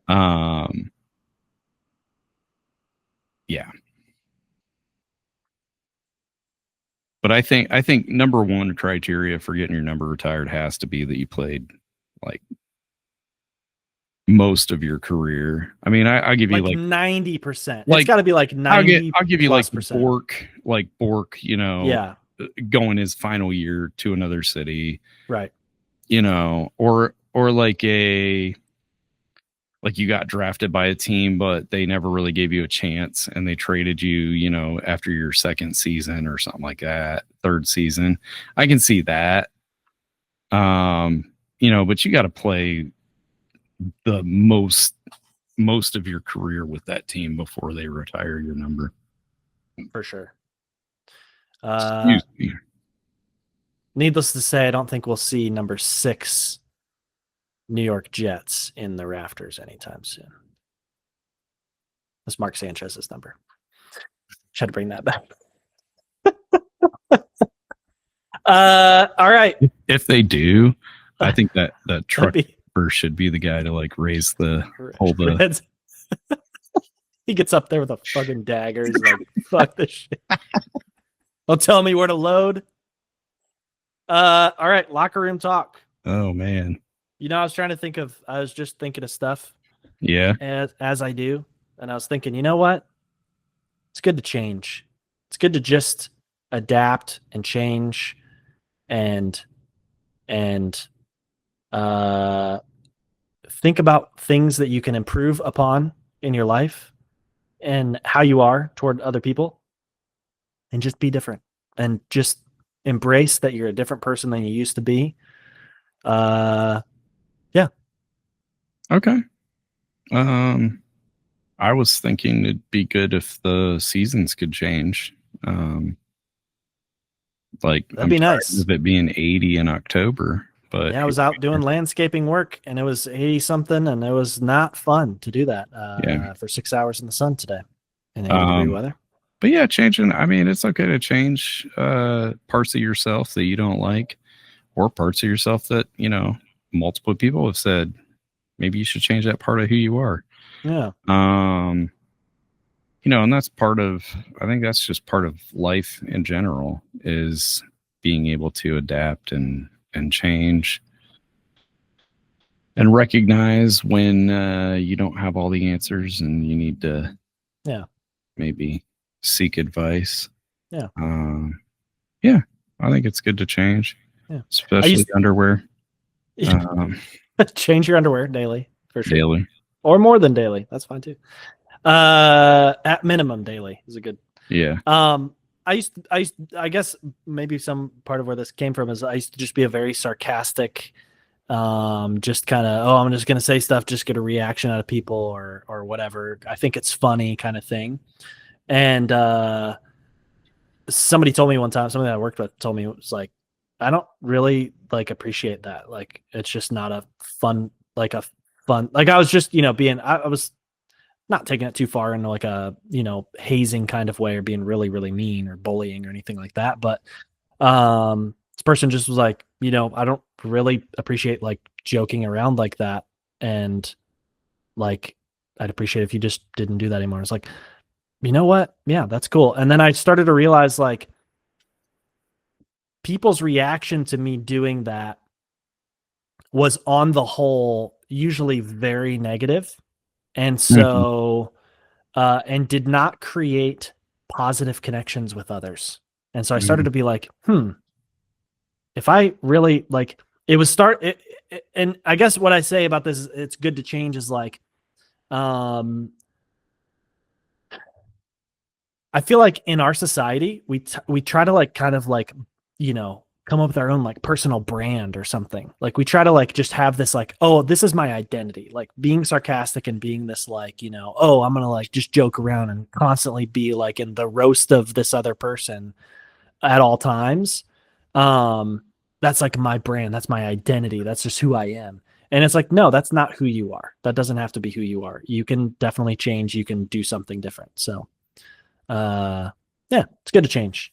Good to adapt. Good to be a little bit different. Maybe you're different than, what people remember you as, but sometimes that can be good. Yeah. And you can change. I think like one of the things I think I've heard a lot is, oh, people don't change.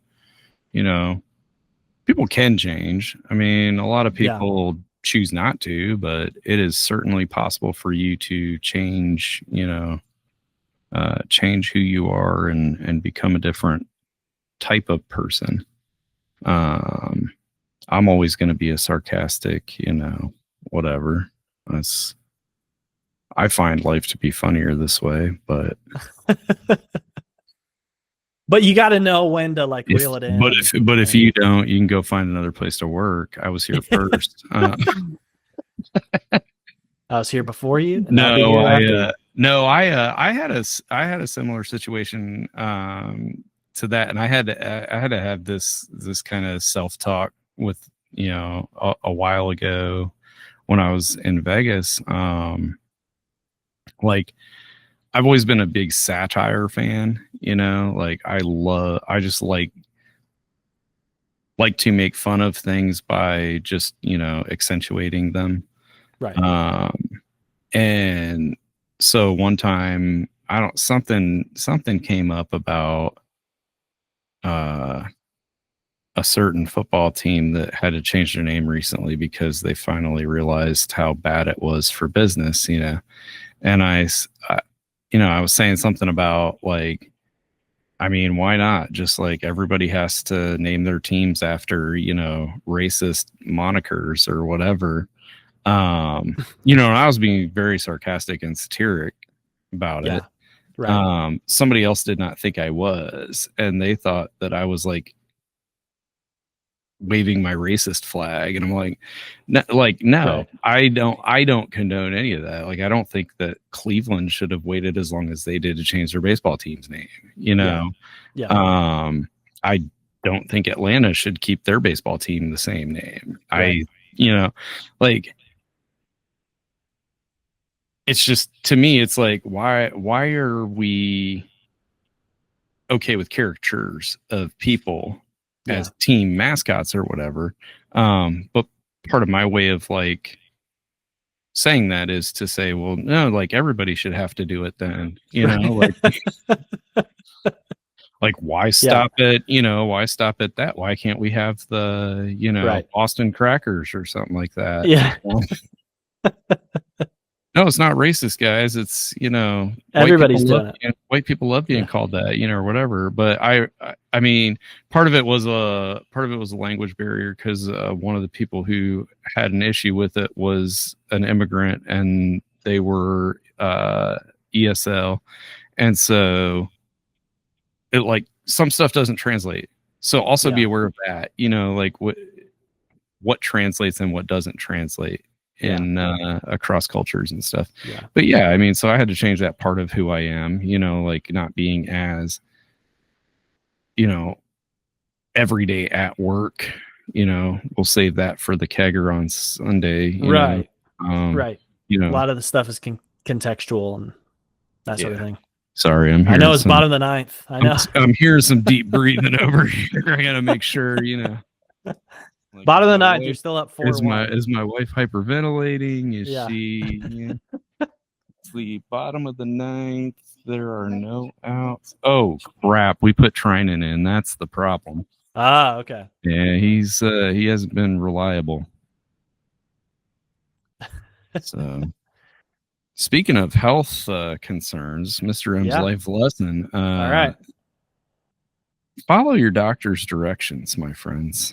I try to. You know, my doctor, she went to medical school. She's got a professional license. She seems to know what she's doing most of the time. At least she says she does. I mean, have you verified this? I asked AI, and no. Sure, you don't want to just get some ivermectin and. Yeah. Anyway, so I have type 2 diabetes, which is being fairly well managed. I finally got my A1C to 6.6, and it's been there pretty steady. Okay. So down from 9.9 about 2.5 years ago. Okay. And for those of us who have no idea what A1C is, for those of you, is it on a scale of 1 to 10, and 10 is bad? I think it's on a scale of 1 to 10. So your range is supposed to be around like 5 to 5.5, somewhere in there. Okay. 9.9 was not a good number. Okay. So she put me on some meds, and then she increased the dosage, and yeah, 9.9 is beyond very poor. Okay, and you're at what? 6.7? You said? I'm at 6.6 right so now. You're in the I'm in the okay range. All right, cool. Yeah, so she wasn't like upset at me. I said, I feel like I could have had it lower if I probably would have taken my medicine, like taken my meds, like, as all the time. Like I'm supposed to, but I kind of like started eating healthier, and I lost some weight, and I felt good. So I was like, oh, maybe I don't need it, every meal. And she said, I'm pretty sure she was being sarcastic with me. She said, yeah, I usually try to take my medication as prescribed too, but sometimes I forget. And I was like, okay. So I'm gonna start taking my meds as prescribed. I mean, it's just, they're doctors for a reason. Like you're trusting them, it's like, So I'm gonna start taking it more regular, like I'm supposed to, and we'll see, not more regularly, like I'm supposed to. Right. And we'll see it the next. So in 6 months, I get my A1C checked again, and we'll see how it's going. But yeah, the way that she said it, I was just like, oh wow, you get me. Like, sarcasm works. Wow. So when you got the type 2 diabetes, you can't just go off the meds and reward yourself with a little ice cream or anything like that. You gotta just stick to the plan. Also, she gave me some new directions to not I'm sorry. Excuse me, what? She gave you new directions. A new direction. No. What? Oh, damn it. Yeah, it's 4-3 now. Oh my goodness. Blake Trinan is trying to blow the save. What is wrong with this guy? Oh, I know, but I'm not gonna say it here. So she gave you some new guidance. She gave me some new guidelines. Do not use Q-tips. So she thinks that what happened to me is that when I use a Q-tip, it like pushed the wax further in. Okay. Because I guess my ears are caked in wax. Okay. So don't use Q-tips. She said that, just kind of let your earwax handle itself naturally. Yeah. And if it's building up too much, they make drops to like dissolve it. Oh. So she said to use those instead. So if anybody else out there has earwax issues, maybe stop using Q-tips. Wait, does this have anything to do with your diabetes? Because if so, that's wild. No, I don't think so. Okay. You got diabetes because you got you're using Q-tips? I think I just have hella bad earwax. Yeah, the earwax, the Q-tips thing, I like heard a few years ago. I was like, and then I was like looking on the Q-tips. I'm like, I'm sure Q-tips on the box, it's like the first thing listed should be like cleaning out your ears. And I'm looking at nowhere on there. It's like use it to clean household appliances or, I'm pretty sure even like on your nose, it's okay. Like it lists on like getting a booger out, you can use a Q-tip, but yeah, for your ear, it's really not. But it's like, you're just going to let your earwax just build up and just fall out and stuff. Sometimes you got to take it. Don't go all the way in. You just kind of, they should come with like a little hook on it or something. I know they make that would be more dig it a little bit out. Because somebody would put it, the hook. Yeah, I guess you got it. Yeah. Out comes their cochlea. Yeah. You don't want that to happen. You don't. Yeah, you're gonna have a bad time. I swear, if Blake trying to blows this. I know. I'm like, should we turn on the game here? Oh my goodness! Like what? Oh my. 4-3. Runner on second. Challenging. Still no outs. Something. What are we challenging? Oh, you got a new pitcher in. Vesia? Oh, well, we should have put Vesia in the first place. Oh, my goodness. Maybe he can save it. Maybe he can save the day. He better. Tying He's runs on get second. 3 outs. Son of a... Oh, my goodness. Dodgers challenge calling the field upheld. Okay. This is ridiculous. Maybe if some Dodgers relievers listen to their doctors, they'd be in the bullpen right now.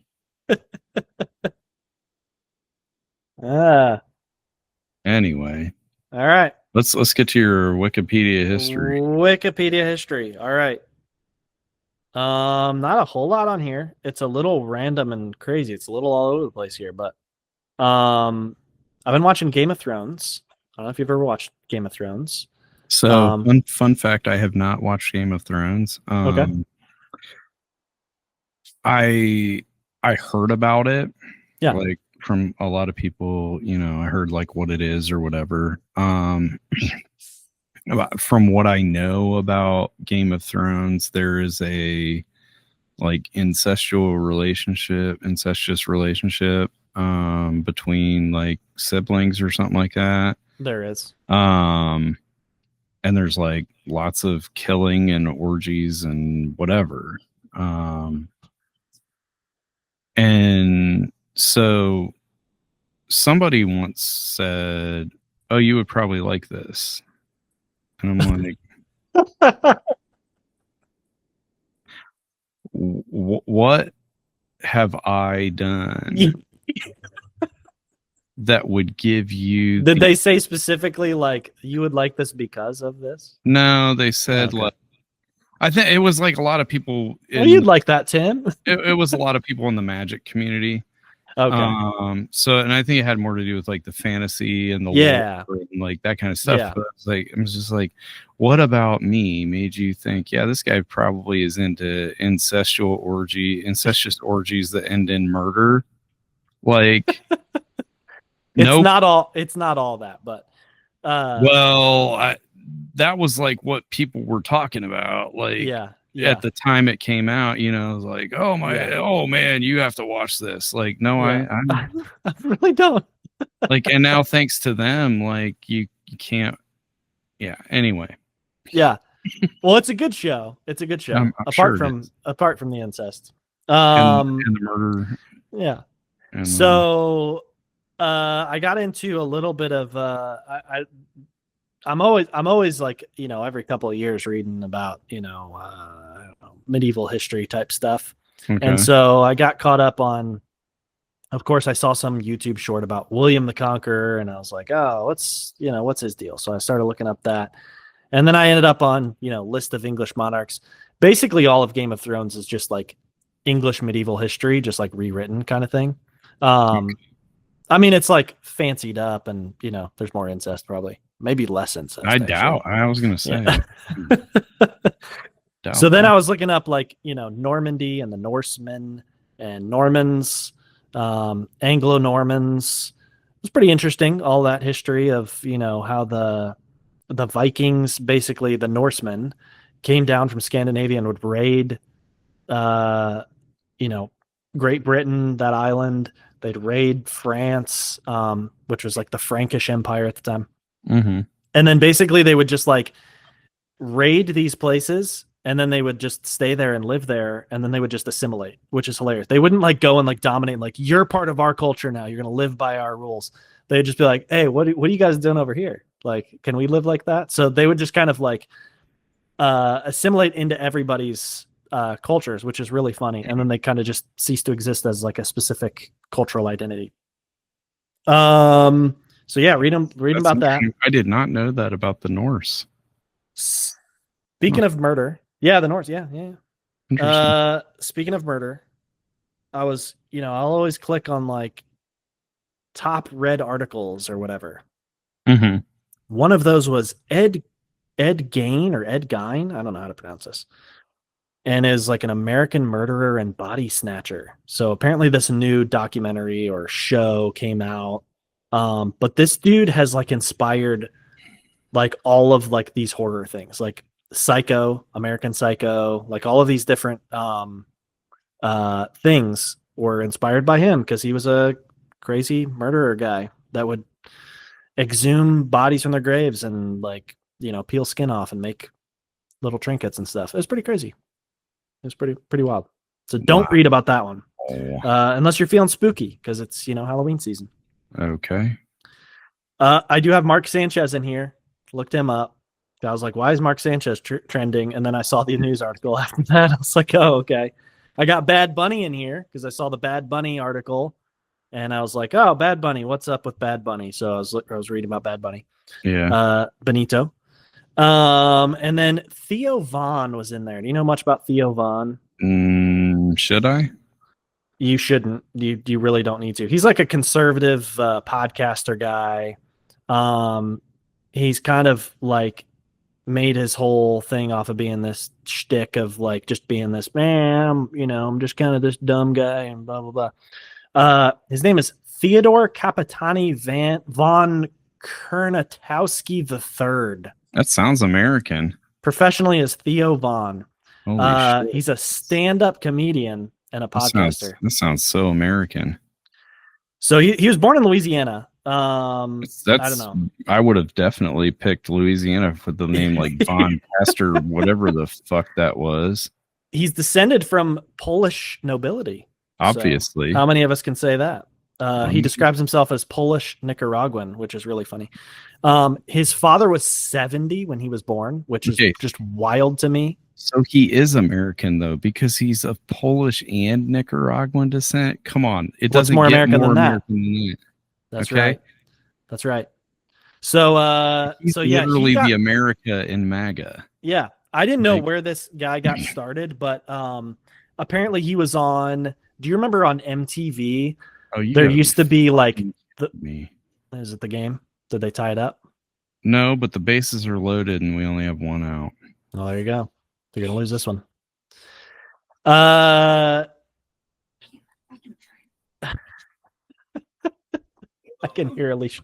I can hear Alicia in the background just. Well, the TV. I'm not. Yeah. Yeah. Theo Von. He got his start as a reality. He was on reality TV. He was like on like Road Rules versus Real World or something like that. Okay. One of those like reality TV brain rot shows from back in the day. And then you just get famous off of that, I guess. And then that just leads to more stuff where you're just famous because you're famous. Yeah. I guess. And you just make money because people know your name. In that 15 minutes. I opened up the article for the Guinness family because I guess there's a new show on Netflix called House of Guinness. Okay. But I fell asleep like right as I opened that, so I didn't read about them. So maybe next week I'll have more about the Guinness family. And then as Guinness, like the beer family? Yeah. Okay. Yeah. I didn't know if it was that or, world records. The world records. What if there were like two houses of Guinness and they were like warring? Maybe that's what the Netflix show is about. I don't know. No, I'm pretty sure that I'm pretty sure the world records is done by the beer. Did you know that actually modern statistics, this is not in the Wikipedia thing, but modern statistics owes its legacy to a dude that worked at the Guinness bottling factory back in like the early 1900s. This guy wanted to figure out how to regulate the amount of beer in each bottle and how to get within a standard deviation. And so he developed the T test, which is like the basic, like the first, statistical test that you learn about when you take statistics. He developed the T test working at the Guinness factory, like figuring out like the range of the error of beer, like how much, yeah, pretty interesting to make sure that it's like at least this full and not this, over full or whatever. I'm trying to make sure that the let's see, Guinness Records. Oh, there's actually a record label named Guinness Records too. That's interesting. That's the youngest brother. It was an American record label operational in 1977. Okay. That's like the third son's lineage. He's like, I'm going to start a record label. Yeah, the Guinness Book of World Records was founded by Sir Hugh Beaver, the managing director of the Guinness breweries. No. Yes. What's his middle name? Because if it starts with a G and his name is Hugh G. Beaver, I'm gonna die. Hugh Eyre Campbell Beaver. Wow. That's hilarious. That is. Oh, son of a bitch. So to bring it back to sports, the game is it over? They walk it off? Yep. Wait. Tied? What's going on here? Rookie Sasaki I see final. Came in. I see final. Double play. Nice. So LA wins it. Oh, man. Barely. I guess we're just going to have to throw Sasaki in as our closer. That is ridiculous. I think yes, that's official. I think Alicia's yes. on a delay. We gotta. We got to get rid of Blake Trinan. If he's on the CS roster, if we make it that far, I'm writing Dave Roberts an email.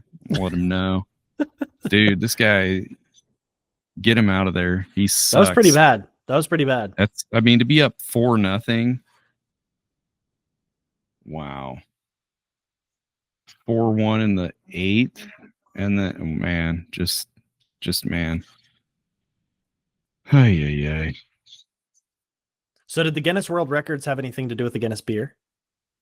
Well, it was established by Sir Hugh Beaver, managing director of the Guinness breweries.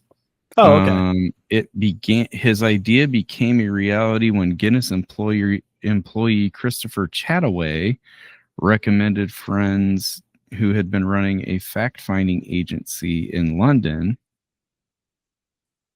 Man, so they are really empowering their employees to just go out. This is like the Google before Google, where it's like, you know what? On your break, why don't you just think of ideas and maybe we'll come up with something. It basically, so here's how it started.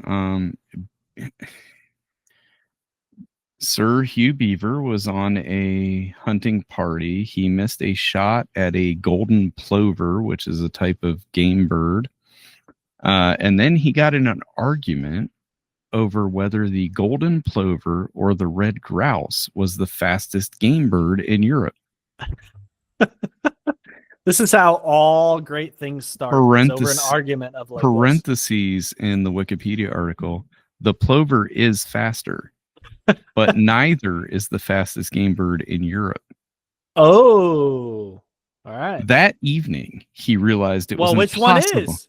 No. So that evening, he realized it was impossible to confirm in reference books whether or not the golden plover was Europe's fastest game bird.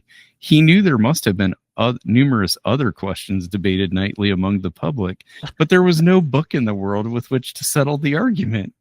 He realized then that a book supplying answers to this sort of question might prove successful. Wow. So basically, dude goes out among nerds. Dude goes out hunting. He's like, that bird has to be the fastest bird. And his hunting partners were like, no, it's obviously this other bird. And they had no way to verify it. And he was like, you know what? We're going to have to set up an official agency. We're going to write a book. We're going to publish it.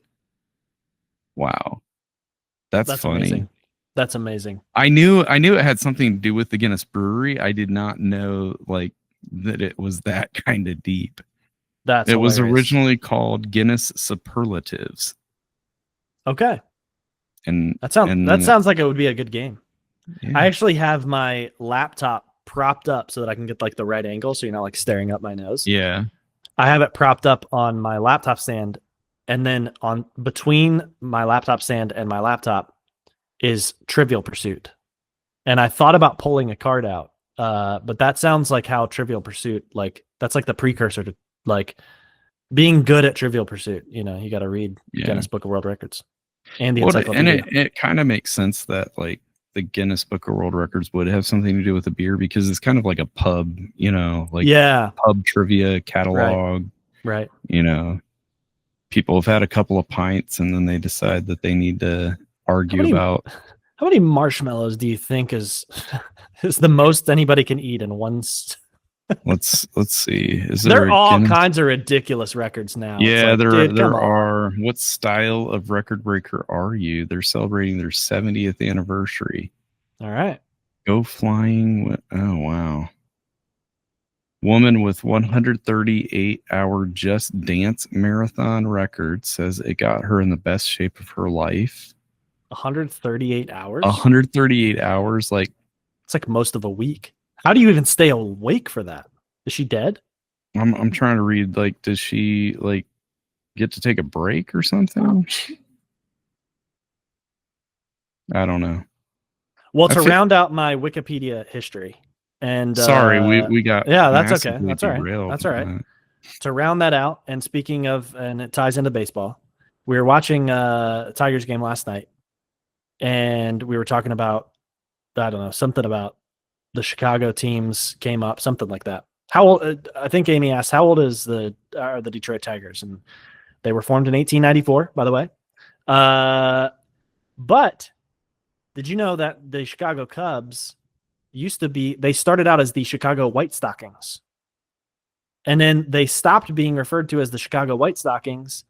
And the team that played in the minors that started in the American League and moved to Chicago took the name Chicago White Stockings. And then a few years later, shortened it to White Sox. So the Chicago White Sox were not the first Chicago White Sox. The Cubs. Interesting. Isn't that hilarious? That is hilarious. Yeah. And I'm pretty sure those were like not, from what I could kind of gather from reading that, it's like they were named like Chicago Baseball Club. And these nicknames were just kind of like things people would refer to them as. They weren't like official brands or anything like this. Because they weren't. This is like before, before naming your team became a thing. Yeah. Yeah. So, well, that's why like most, like in Europe, like the football clubs are just, whatever city or sporting club or whatever. That's why, they're not like, but then they kind of have nicknames. They've developed nicknames over time, but the nicknames aren't necessarily like officially licensed or whatever.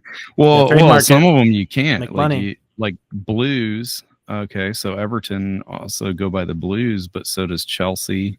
So does like half the other teams that have blue, use blue as their primary kit color. So you can't really trademark that, and it's a color, so you can't trademark it. But then there's other like the Toffees is another nickname for Everton. So why the Toffees? The Toffees, because there was a toffee shop on the way to the stadium, across the road from the stadium, and they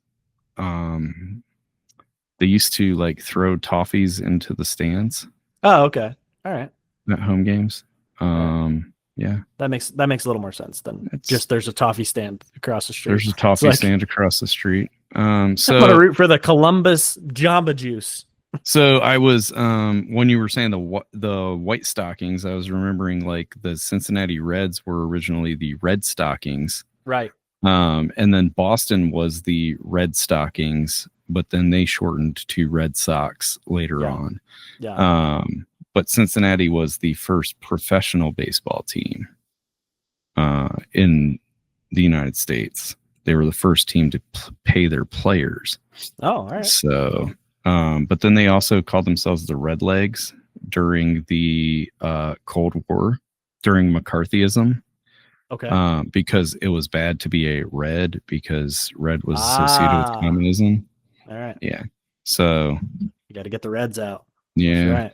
Yeah. They were like, we got to be the Redlegs, or Joseph McCarthy's going to shut our team down. It's like in America, we have this repeated history with government overreach, and we were founded on like, we don't want government overreach.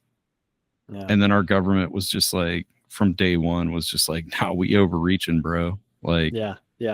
And I love that it's like whiskey over there. We got to tax that. Sorry.